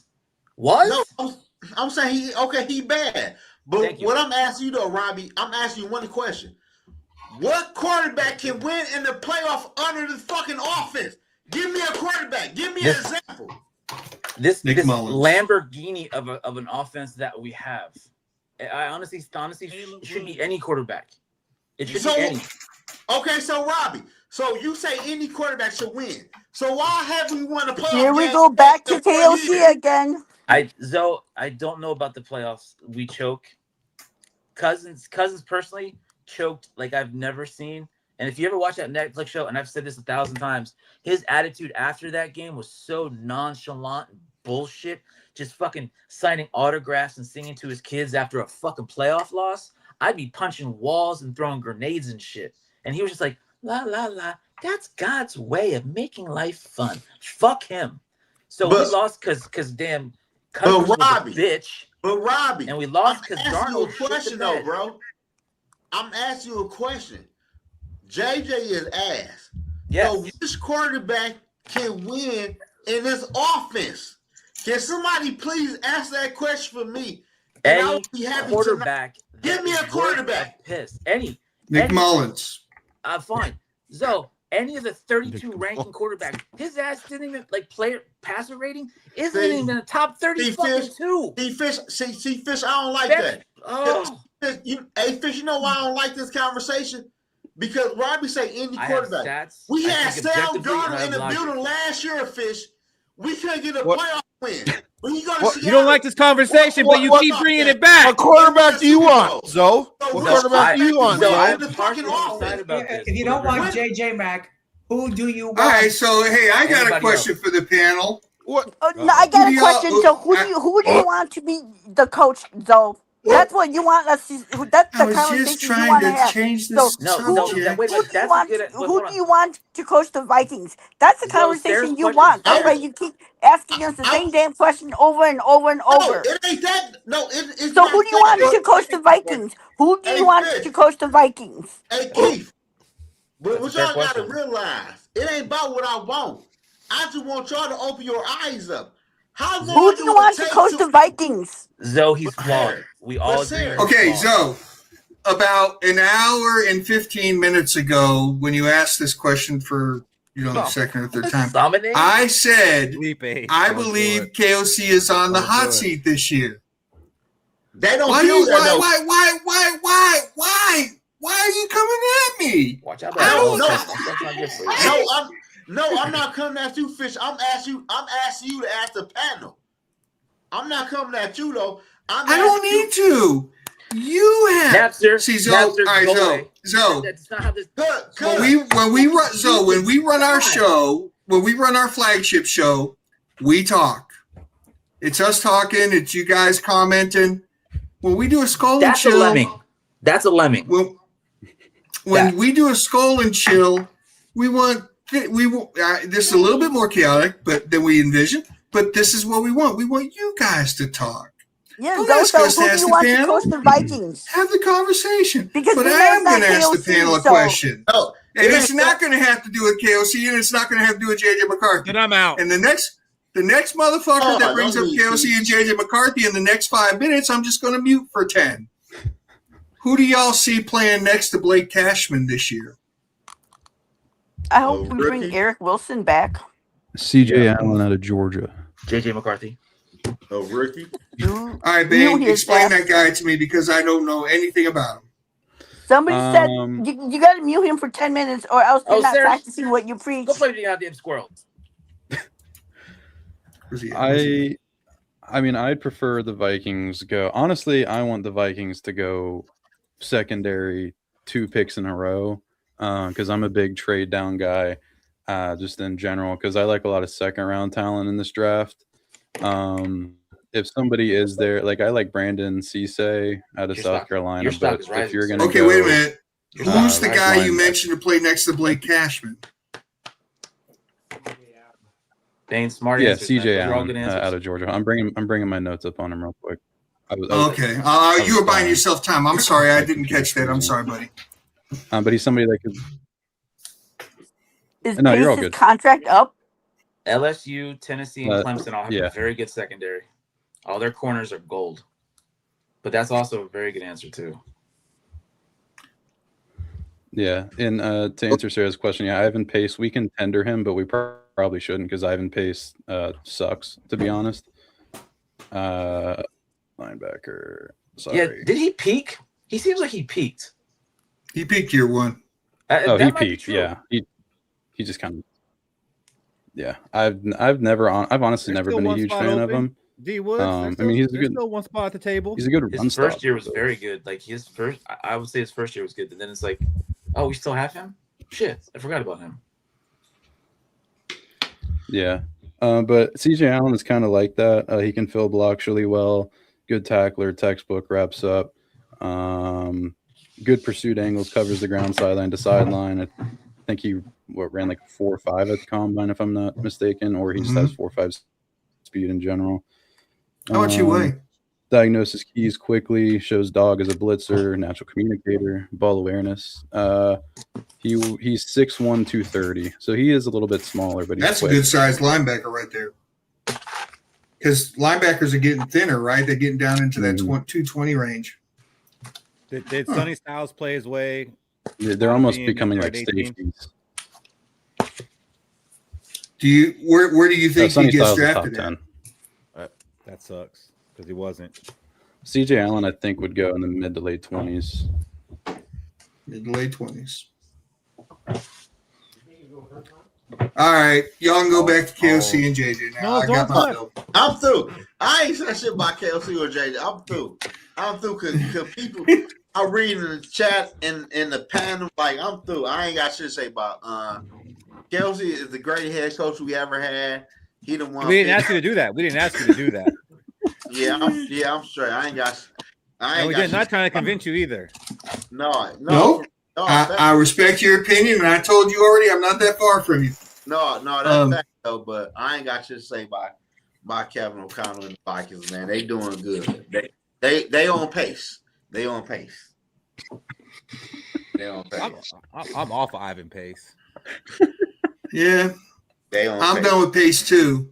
Hey, can we bring back Brian Asamoah? I don't know. No. Pace, and yes, I would like that. Y'all funny though. Y'all like this. Hey, this was a good show tonight. I ain't gonna lie. This was a good show. Like, this was a good show. Even though y'all never answered my question, but this was a good show. Your question gets answered, then you ask it again and again and again. You never got an answer. I think we can all agree that Kevin O'Connell is a good-looking, tall white man. Yeah, I'm down with that. Yes, I agree. He's a great motivational speaker. No, God. Yep. Yeah, but see, I know what Zoe's doing. Zoe's trying to bait me, right? Because he knows how I am. He's picked it up. He's saying y'all didn't answer my question. What Zoe's trying to get me to do is say, well, which question are you talking about? So then Zoe can say, Fish, I'm talking about this particular question. And he gets to hit me with it. Listen, man, listen. Hey, Fish, Keith, and Shaq. I'm happy y'all brought me on y'all platform, bro. That's all I gotta say. Like, I don't want to, like, I'm not trying to push it or do nothing. I ain't got nothing to say about none of that shit about the head coach or quarterback. Let's talk about the water boy and other shit. I ain't got shit to say about Hey, Zoe, wait a minute. Would you help me? I want to be the get back coach. I've been trying to become the get back coach. I think I'd be a good get back coach. Could you help me get on with them? I actually would like to talk about the water boy because we've had a water boy end up being a Hall of Fame wide receiver. That's what I'm saying. We can talk about the water boy. You actually might be onto something here, Zoe. We should actually have them in camp, like running routes. You see what Larry did? You hear me? See, you smart, man. But at the end of the day, though, before I know y'all probably about to close this bitch in a minute. Like, I leave this bitch with a bang. So I'm gonna ask a question, and I want Fish to go to each and every one person and say why y'all want to keep this person. Why would y'all want to keep Kevin O'Connell after 4 years with no playoff win and just one division title? It's a running gag now. It's a running gag. It's not a gag anymore. It's a running gag. I have. It's not a running All right, gag. I'm gonna answer first. He's got a hot wife and he's a good-looking guy, and I just don't want to have an ugly coach. Goddamn right. You're goddamn right. She's bad. That's a good one. What do you guys say, Keith? That's a good one. I like that. The same thing I've told you every time that you ask me this question. He is a winning coach. But Keith, when you say winning coach, no. What has he won? What has he won, Keith? He has no playoff win, Keith. I'm trying to see what he said. I want to answer next. So you're starting to win me over. I think the Browns is working on me. I want Kevin O'Connell just to piss. I want Kevin O'Connell just to piss Zoe off so we can have this conversation for 5 hours. Wife right now that just okay. Let's go. Here we go. I'm trying to understand what Keith's saying. You saying win the coach like he win in big games. He win in playoffs or a regular season, or he's just a good winning coach. Like I don't know what he mean by that. I'm trying to understand. My boy kick 60-yard field goals, and I'm happy with that. He is a winning coach, and he wins in situations that other coaches would not win in. He has put together double-digit win seasons when we are predicted to have 6-win seasons. So you're mad that he didn't win a playoff game on top of that? No. I just asked a question, bro. No, you don't get to tell me no, Zo. That's my motherfucking answer. You don't get to tell me no. You don't get to tell me no. I said Let my kicker kick. I think it's because his body. Hold up, Norcephus. Welcome to the calamity. Like one. Is it my turn? Damn. I can kick over the moon. Do it. Done. That's the reason why. Is it my turn or does someone else want to go? I think we're gonna be bad next year. Was the answer to my question from an hour ago. My expectations are bad. Next, Keith, that was you're asking an hour ago. Right. KOC, like Keith said, is a winning coach, and Rinaldi just pointed out his overall record. I get it. He hasn't won a playoff game, but one thing that he does have is the largest comeback in NFL history, down 33-0, winning 39-36 in overtime. That was a 2-12 just 2 days before team. My birthday in 2022. We came back against a 2-12 team. Let's put that shit on a banner at US Bank. That shit. Yes, let's do that. That also was the game that won us the division. Up there, of all things. I mean, yeah, we won. Bank. Yep. Jesus. But well, come on, Norcephus. Don't keep us waiting. No, like y'all, like. Yo, I'm here, bro. I'm here. Can you hear me? We can hear you. Yes, sir. What you got, buddy? I'm getting a laugh at listening to all the backlash between all you guys. I can tell you that shit. It's ridiculous. All the Minnesota Vikings fans. They're saying KOC done won 45 games and lost 10 and he can't get fired. Do y'all remember the head coach from the Chargers that got fired after going 14-3 and winning in the playoffs and got let go a year after he done won that? Let that sink in. We talk about keeping the coach. You talking about Marty Schottenheimer in like 1990 something. Yeah, and no one up here saying that KOC can't get fired. No, that's what I'm talking about, Keith. But the point is this, though.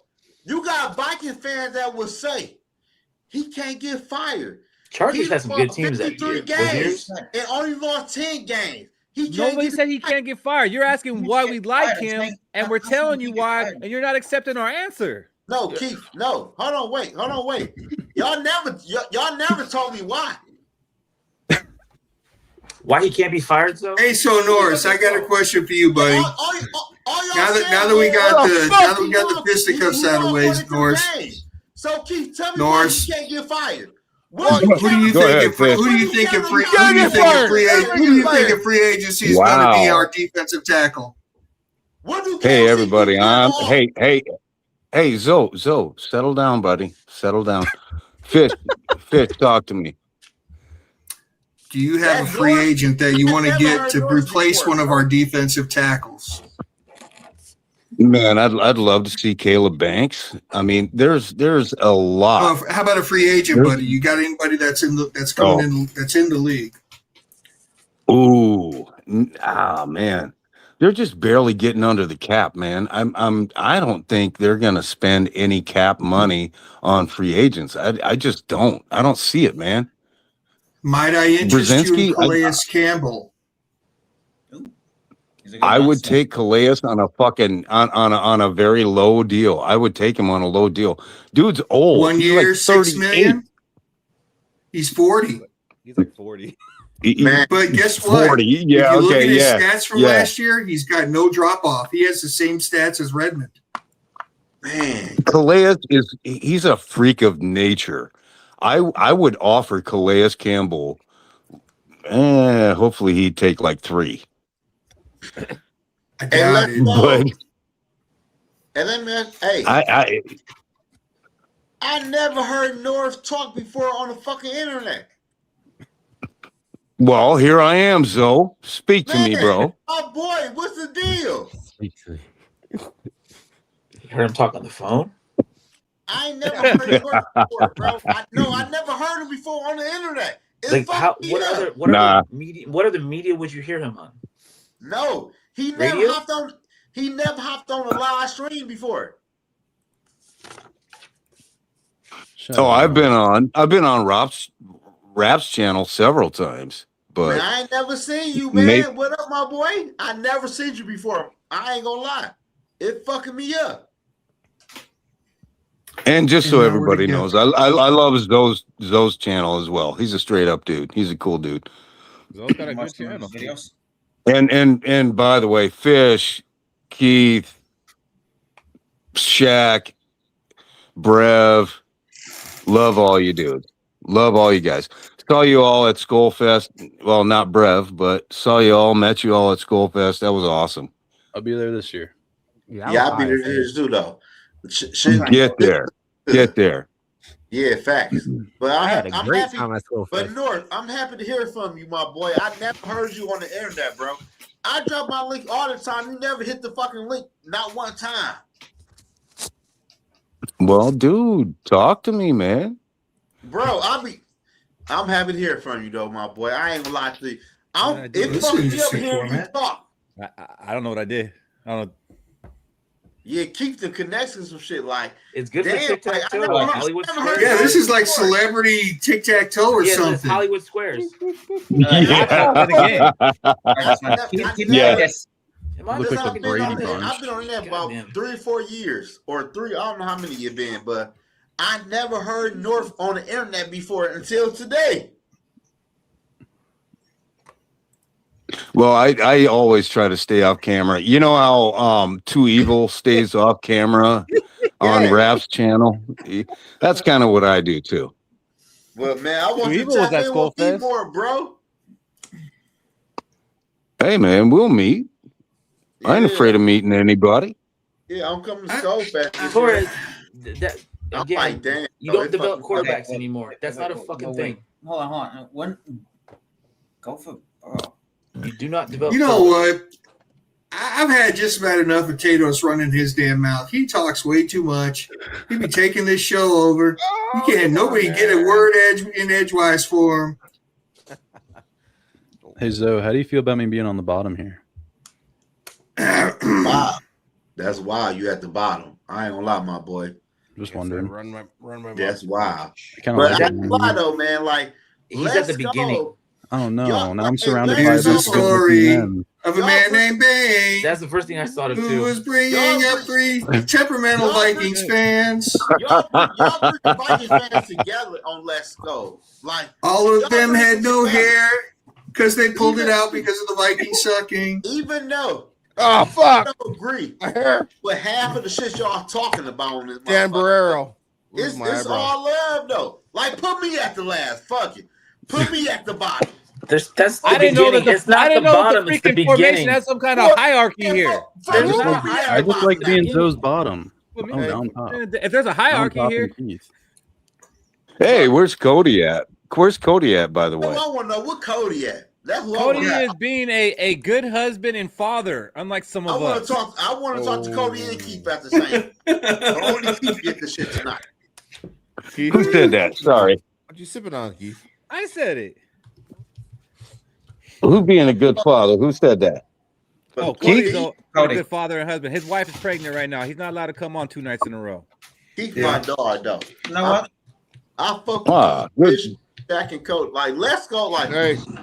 Cole got a dog at platform, though. Cody, we miss you. Hey, we got a question in here. So is the plan to see what Murray's got, develop JJ, and next year go for Burrow if Murray doesn't work out? That's what I'm saying. That ignorant shit, bro. That's what I'm saying. That's that ignorant shit I was just talking about, bro. What kind of shit is that? I don't know what's your answer.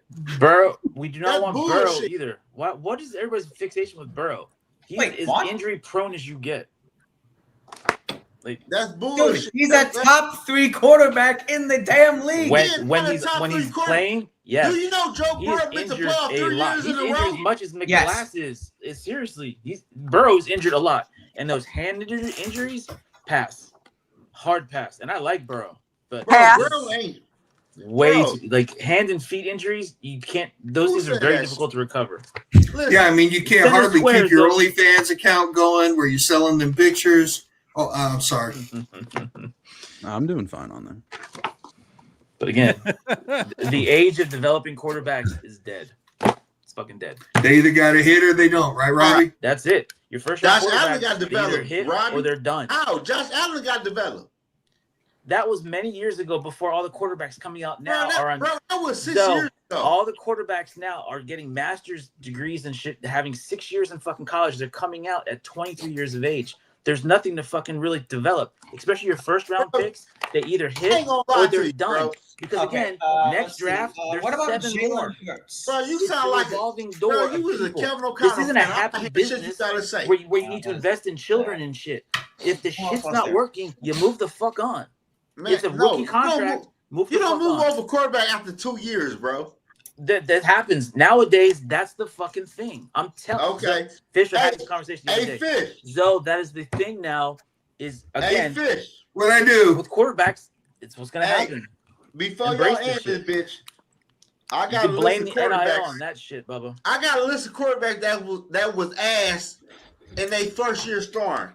That's great, and I'm talking about current life on Earth. But you a Bama fan, so how much do that hold weight? Listen about that shit. I'm telling you, the NIL money. All right, quarterbacks now are getting paid more to stay in college than they are in their rookie contracts. Why would I want to come out to be in the NFL at 21, 22 if I'm pulling $10 million a year to go to fucking school? So when the draft does come around, I have to move my ass on. I'm 24 fucking years old with all this experience. Either I hit or the next 24-year-old that made $10 million going to school is going to take my place. And that's just the bottom line. All right, McCarthy's I'm going to now ask a everybody victim for a of prediction. Let's go around the horn on this one.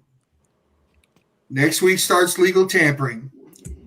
It can be somebody who played first last year or a new guy, whatever your answer is.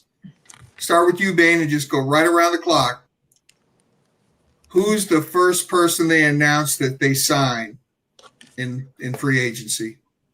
Other than Kyler Murray, Logan. No, who's the first person they announced that they signed in free agency? Do you think? I want to say I'll just go different from the Kyler thing. Logan Hall from the Tampa Bay Buccaneers, run-stopping defensive tackle. Okay, Keith, who you got? I didn't hear the question. I wasn't here. Glad you're not the host. Who is the first person, whether it be re-signing somebody from last year or a new person? Who's the first person, day one, the Vikings announced they signed a contract with?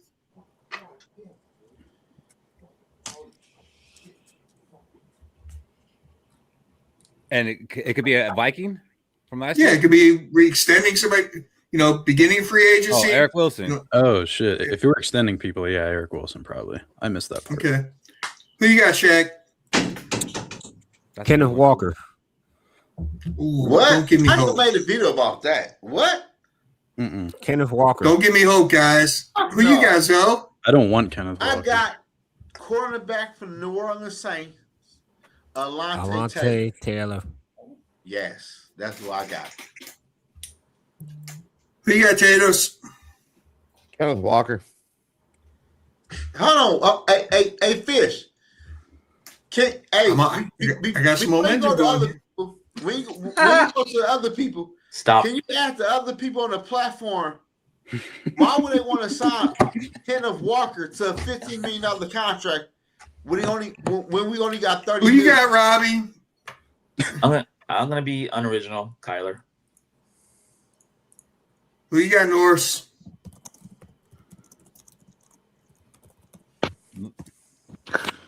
I'm gonna go cheap on this one, and this dude really showed out. He was a previous Viking. He left. Now he came back. Eric Wilson. Yeah. He has low mileage. He has low mileage on his body because he was a backup for a long time. Did not play a lot for years.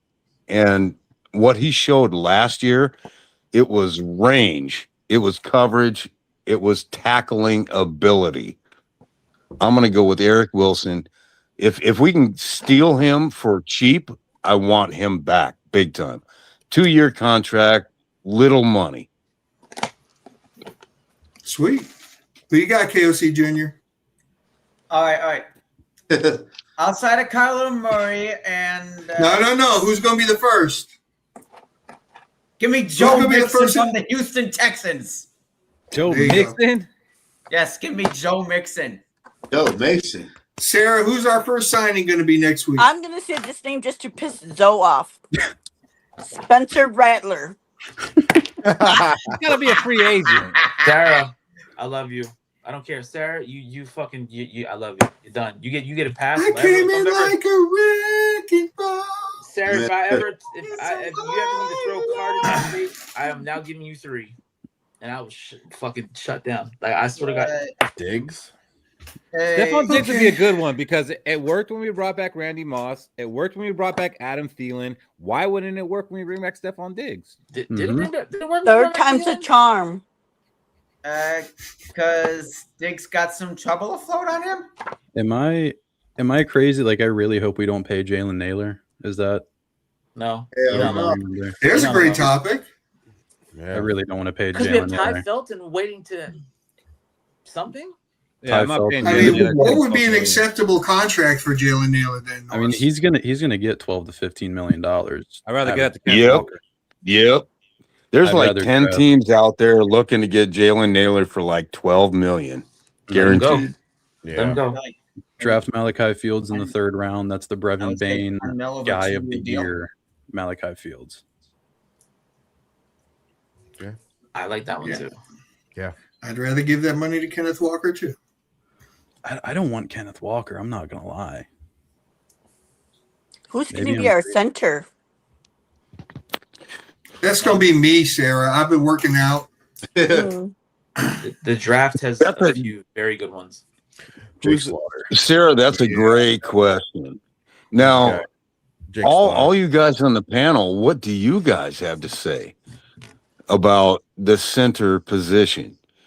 Now Brandel, in his short time, now he's never played the position before, but in his short time, and nobody even gave him any time to actually practice it. What do you think? I think Brandel did really well. Huge body. What do you all think? I agree, but I think we got to draft one probably day 3 and just kind of make it some kind of competition. I'm out on Juergens being our center, but I'm sure he's going to be in the mix. Fish has got an interesting one. I think we should talk Ryan Kelly out of retirement and have him give it one more year. Oh no, let that man. I gave Fish too much credit. Damn it. You know, Tyler Lindenbaum's a free agent now. Oh shit, that's gonna cost a boatload. You just don't have the money to make major. How much are we over the cap? We got two cap specialists in our administration right now. They can make some money happen. And I think what everybody's missing here is like when we say Kenneth Walker, like he's $15 million and we only have $30 million. Okay, he ain't gonna make $15 million in the first year of that deal. Yeah, you can backload it. Yep. But with the cap, they're like 30 million in the green. They can get up to around like 45, 50 realistically. But you also have to save like 13 mil for your rookie class because you have so many draft picks. Which they can do by doing some post June 1st stuff, like get that draft money. Trade those draft picks away, then we don't have to pay them. No. So nobody wants Ryan Kelly one more time. Players that we have to pay. We're trading them for something we have to pay. I have not seen this, and I'm going to go ahead and say no. Not true. I don't think that's true. I can't wait to see the meme. Tyler Lindenbaum was spotted at Minneapolis Airport as the dude in the dreadlocks at the car rental. Yep.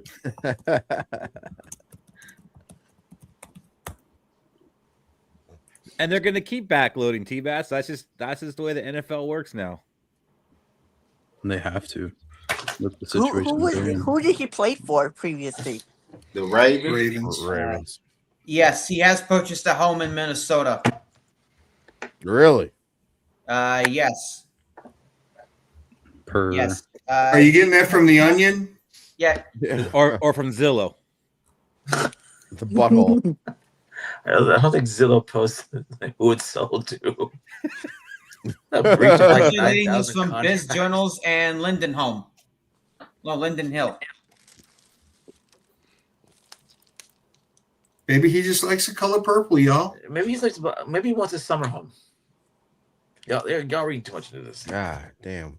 So many mosquitoes. That would Summer here sucks. It's humid. It's humid and it's full of mosquitoes. No, it's not. How far is No, Green I Bay mean, from Minnesota? all the fires keep the mosquitoes away. Come to where I'm at. You'll appreciate humidity. They don't. Look, y'all, last week, I think it was last Thursday, I had a mosquito in my car. Don't talk to me about mosquitoes. I've already got them. Damn. It snowed today. I'm done with snow. I had the AC on in my home. Yeah. Ditto. It was 60 up in Michigan, and it's beginning of March. I went swimming. Lucky you. It's a beautiful. I can mow my yard. I can mow my yard around a snow pile. Because that's Shaq, what is that? Is that number 2 or number 3? I think it's 2. Okay. You ain't hiccuping yet. You think it's 2, so it's number 3. Keith, what are you drinking? Keep repeating. Hop yourself. water. Hot water. Hop water. Oh, Pretty hot much the water. same thing. Oh. I have what Calvert. You mind if I just say one thing here?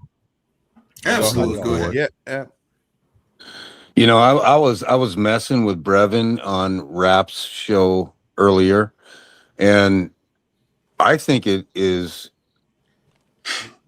just an incredible, awesome thing. I mean, look at everyone on this panel right here alone, but everyone across the world. I was just messing with Brevin. He's in Virginia. Fish, you're in what, Tennessee, right? Murray, Kentucky. Or Kentucky, sorry. Same thing. Keith, California. Shaq, where you at? I'm in Maryland by DC. Maryland, okay. Zoe, he's in Michigan. And unfortunately, there's an Alabama guy. I don't care. Anyway, there's everybody all around the world. And there's all kinds of Viking fans everywhere. It's an incredible thing, everyone. And I'm not trying to be a jerk. Just trying to include everyone and actually trying to be a inclusive person. So thank you for being a Vikings supporter, everyone out there. When were and you be messing back. with me, really, fan Norse? base. Skol. I don't remember you messing with me, Norse. I remember you saying something like really nice. I don't remember you messing with me. Yeah, you're like, did I miss something? Yeah, I was like, huh? Nah, I was just messing with you, bruv. You're messing So with what's me. going to be a night thing? defensive tackle rotation this year? Did that just become a real major priority? I think it did become a priority, so we do not know the rotation because I think there's going to be at least 2 defensive tackles added, whether that's through the draft or through free agency, maybe one of both. Is Jalen Redmond still in play? Yep. Yes. Unfortunately, They signed him to the exclusive rights free agent, so he'll be with us this year. They need to work on extending him. And they liked that Rodriguez kid. Jalen Redmond, he has to sign whatever contract the Vikings offer him, so he's here this year, no doubt. He already did that. They already handled that Oh, part. yeah. Now they got to extend him. Can I flag up a question? Wait. What do you all think about Danielle Hunter?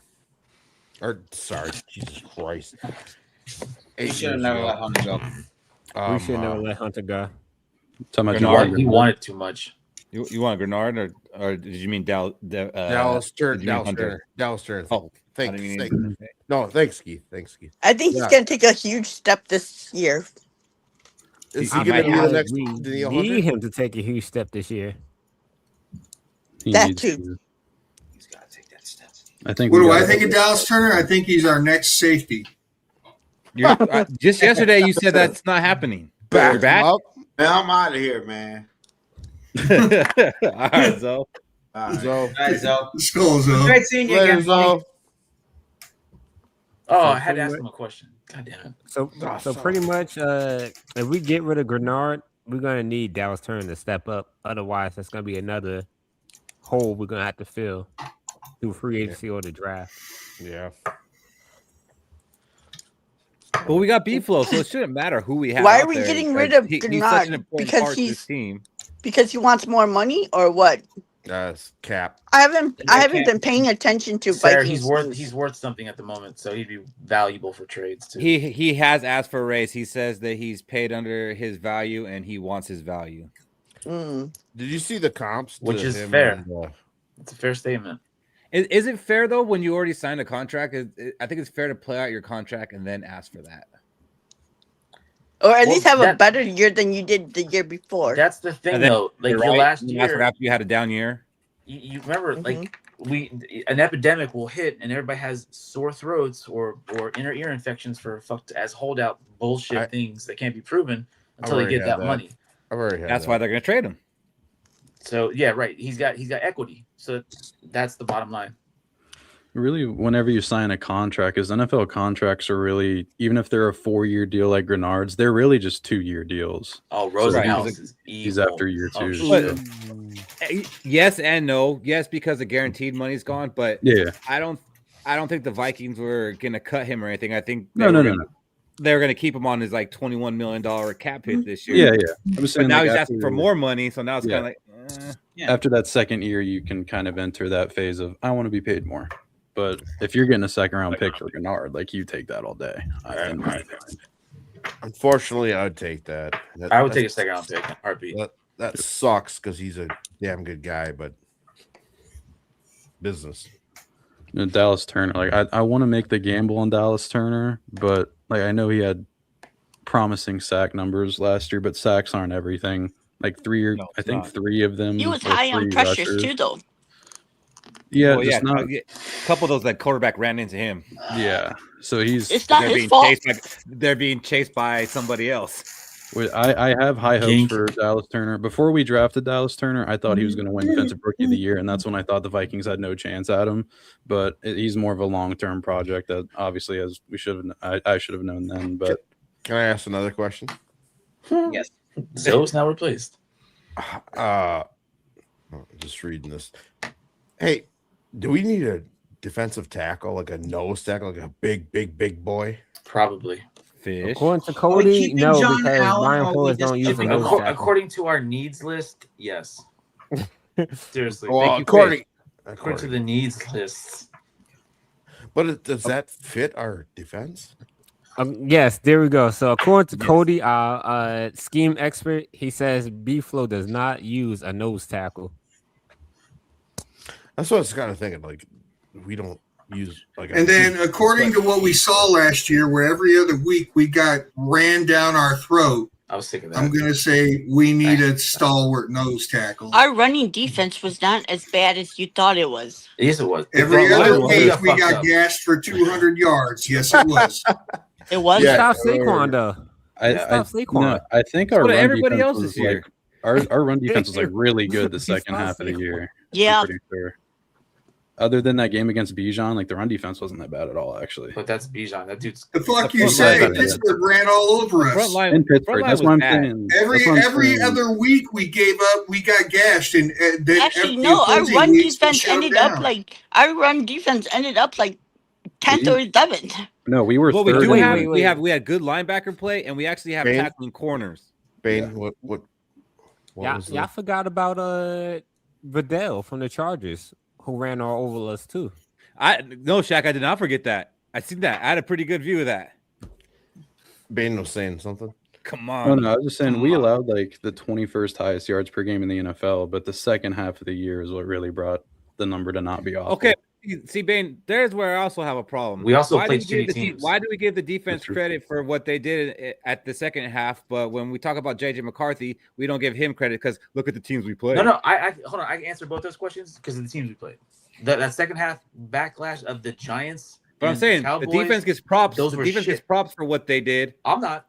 I was like, you played shitty teams, so you should play accordingly.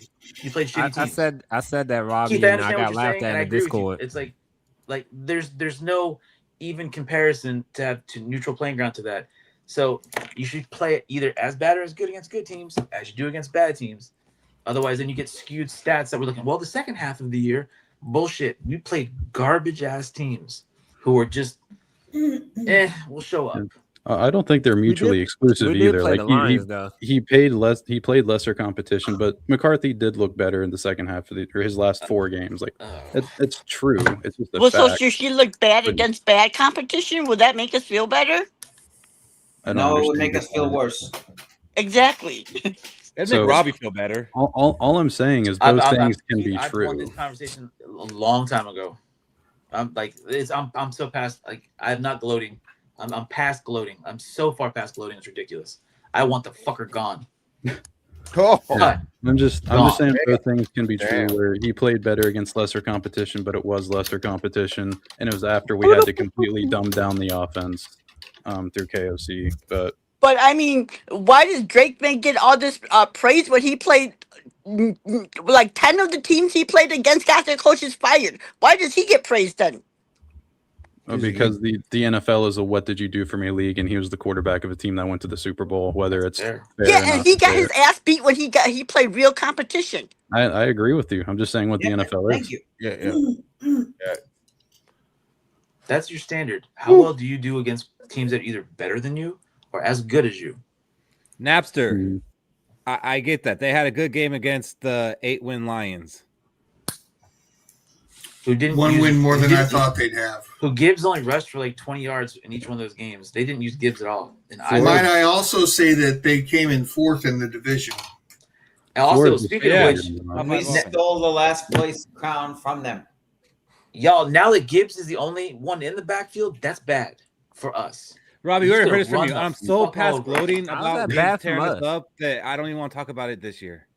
Okay, you do realize I think Gibbs you got to needs take that running he would mate. have 300 total yards against us in the 2 games, and he didn't even eclipse 80. telling you. So put him past the gloat. I'm not looking forward to that. Past that. I'm not looking You forward do to realize he needs a running mate. He can't be the workhorse No, running he's back. He's not that type of running back.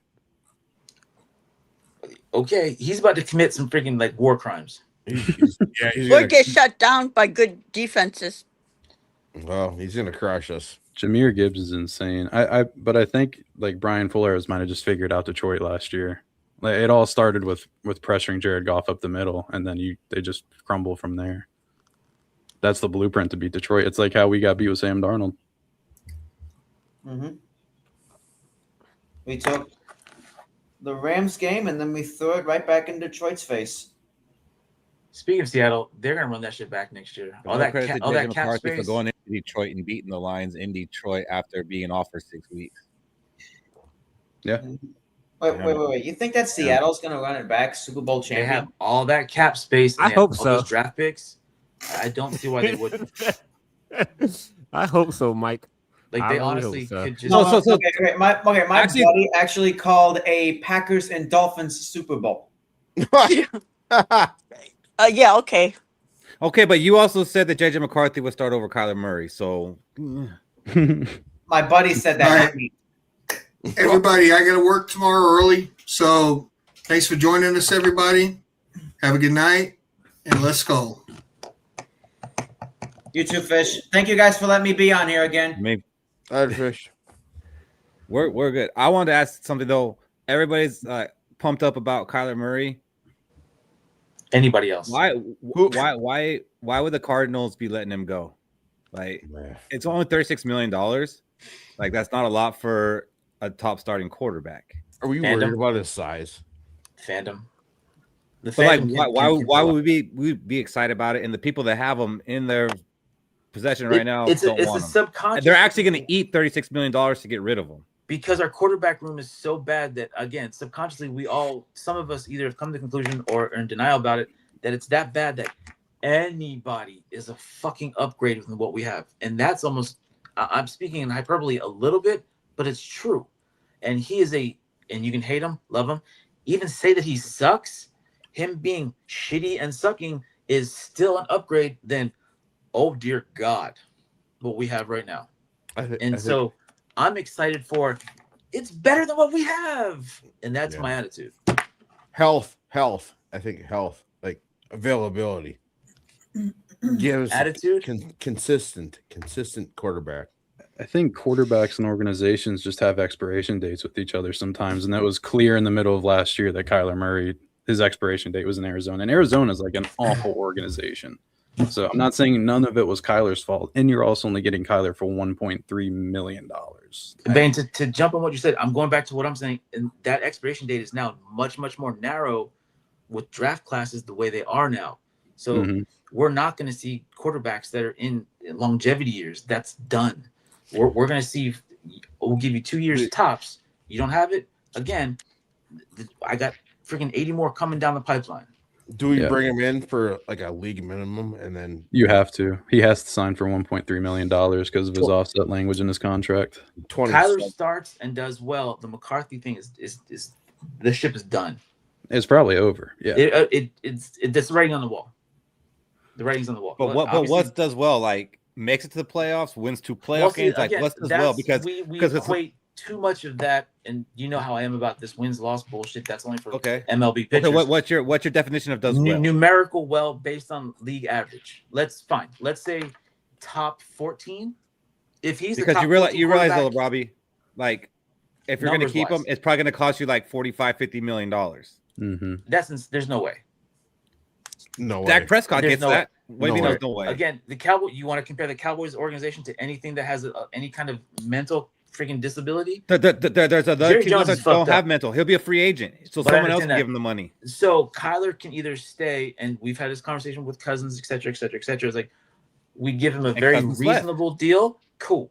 Otherwise, if he wants something exorbitant like that, which is asinine as all get up, thank you. Have a good day. There's the door. I think the closest thing, and I don't want to just compare everything to Sam Darnold, but it's like the easy thing to do because it happened to us. Why did we let Sam Darnold go? And then Sam Darnold, after that good year, like Kyler could have, went on to sign a 3-year deal with Seattle that was really a 1-year deal with most of his guarantees in year 1, and it was like $30 million per season. We let Darnold go because of McCarthy and what we believed in him.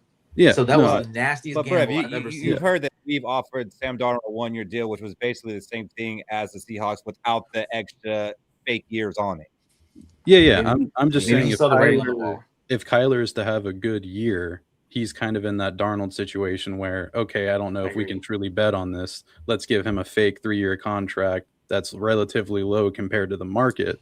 It's a kind of a low risk, high reward deal. But the difference here is I know that we'd be paying him $1.3 million. Kyler Murray's playing for $36 million. So he's not signing a contract after for cheaper than $36 million. If he understands the way the world works, and again, if his agent's worth the piss, saying, bro, you're not worth this much. And again, I have quarterbacks coming. Yeah, because agents do that. Agents tell you you're not worth this much. You can sit. That does happen. That's how they stay in business. That does happen. Otherwise, they get paid. Like, look, you're not going to get 45. Well, what am I going to get? You're going to get 25. Take it or leave it.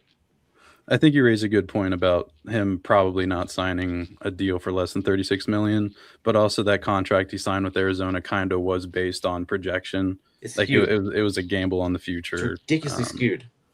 So okay, but he goes and wins a playoff game for us. You don't think he's getting at least $40 million from someone? He has, and that's something that his agent is saying, like, bro, okay, that was cool. I'm telling you, he's getting at least $40 million. I think it would be $33 million and didn't win a playoff game. I personally, I think he'd be in that 40 million range. If he wins a playoff game. If he's a top 14 quarterback and does well, and we're not complaining, if we complain a tenth of what we do about what we currently have, fine. I'm not going to say it. Fine. Yeah. What's the question? The question is, there were several. Let's go ahead and wrap this up. We're about to hit 3 hours. This is good. We'll probably do another SKOL N Chill in the next couple of weeks, if not next week. But what we like to do, Amanda, is give everybody a chance to say one last thing. I'm going to start with you, Robbie, and you're going to tell me, come back to me. Come back to me. All right. Michael Orlando, final words. And thank you. All right. First off, just want to say thank you, everyone, for having me on. It was great to be back on tonight. And yeah, I'm just looking forward to the draft and hope we get some good free agent signings in. All right. Northfius, are you still there? Yep. Go ahead. Give us some final words of wisdom.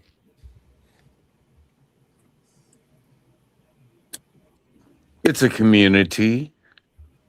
It's a love-hate relationship with this team.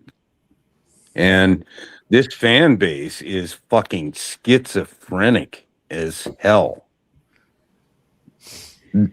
All these people are crazy. Do what's best. I've been a fan for 49 years. You got to understand, folks. You drafted a kid number 10, the highest you've ever drafted a quarterback in your team's history. Give him a shot. He's had 10 games. Yes, I get that. There's been injuries. There were freak injuries. Give him a shot. Now, this is what I say. Give JJ the rope. Either he pulls the boat to shore or he will become the anchor. And then you can actually draft from the 27 quarterback class. But you give him the rope. Either he succeeds or he hangs himself. That's what I say. Thank you, North. Anybody who's still watching this, if you haven't already hit the subscribe button, please do so. Tatos, final words. I've been a Vikings fan for 1998. I remember crying in a little staircase when Gary Anderson missed. So I've been here. Terrible, terrible, terrible things. I would love for JJ to become the next quarterback, but I don't see it happening, man. So, anyways, thank you for having me on. And all right, Dale. What's up, y'all? So I've been, since everybody's saying since when they started being a fan, I've been a fan since '86. Been watching faithfully. I was born into this shit. You know what I'm saying? Yo. 88. Keep keep faith, man. The thing about it is so typically we use projection when we relate to other people, and that means that you treat other people how you feel about yourself. You know, it's important not to take somebody else's view personal, right? So like when somebody comes in and on the first note comes off to a rocky start, you know, that's normally how it goes, and we actually want that. We want people to be themselves, you know. I don't remember a rookie quarterback coming into the NFL besides CJ Stroud that has had a good season. They've all failed miserably, actually. But the thing is that the team stuck with them through that, you know. And it's much like our team is in general. I've never seen a team as in flux, or the Vikings as in flux, as I have this offseason. So I think it's just important that, you know, we hang in there. We show some pride. You know what I'm saying? SKOL Vikes, man. Let's keep it together. We'll be back. Yes, sir. So, Brev, are you with Vikes now? Oh yeah, I'm with Vikes now. Yeah, with Dustin. Okay. Been meaning to ask that the whole night, but awesome. That's cool. You're good. Yep. All right. So, what's your final words for the night? Yeah, I'm only 26, so I haven't been alive as long as some of you have been fans of the team. So I'm sitting on my dad's lap watching. Holy fuck, that's true. And stuff. Yeah, no, I love this team. I love the community. Writing about the Vikings is literally my job, so I literally live this shit. It's fun to talk about, even differing viewpoints and all that stuff, sappy, whatnot. But yeah, fuck TJ Hawkinson. Damn. Damn. He's gonna have 10 touchdowns this year too. Oh my god, that would go. I don't believe it. What, fucking aliens gonna come down too? They might. I'm not gonna say aliens don't exist. I'm not gonna say that tonight. Low key, that was a bad metaphor. Yeah. All right, Robbie. Trinidad Chambliss, the quarterback from Ole Miss, was denied his 6th year of eligibility. He turned around and went to a local circuit court judge to get an injunction. So he now has a Mississippi judge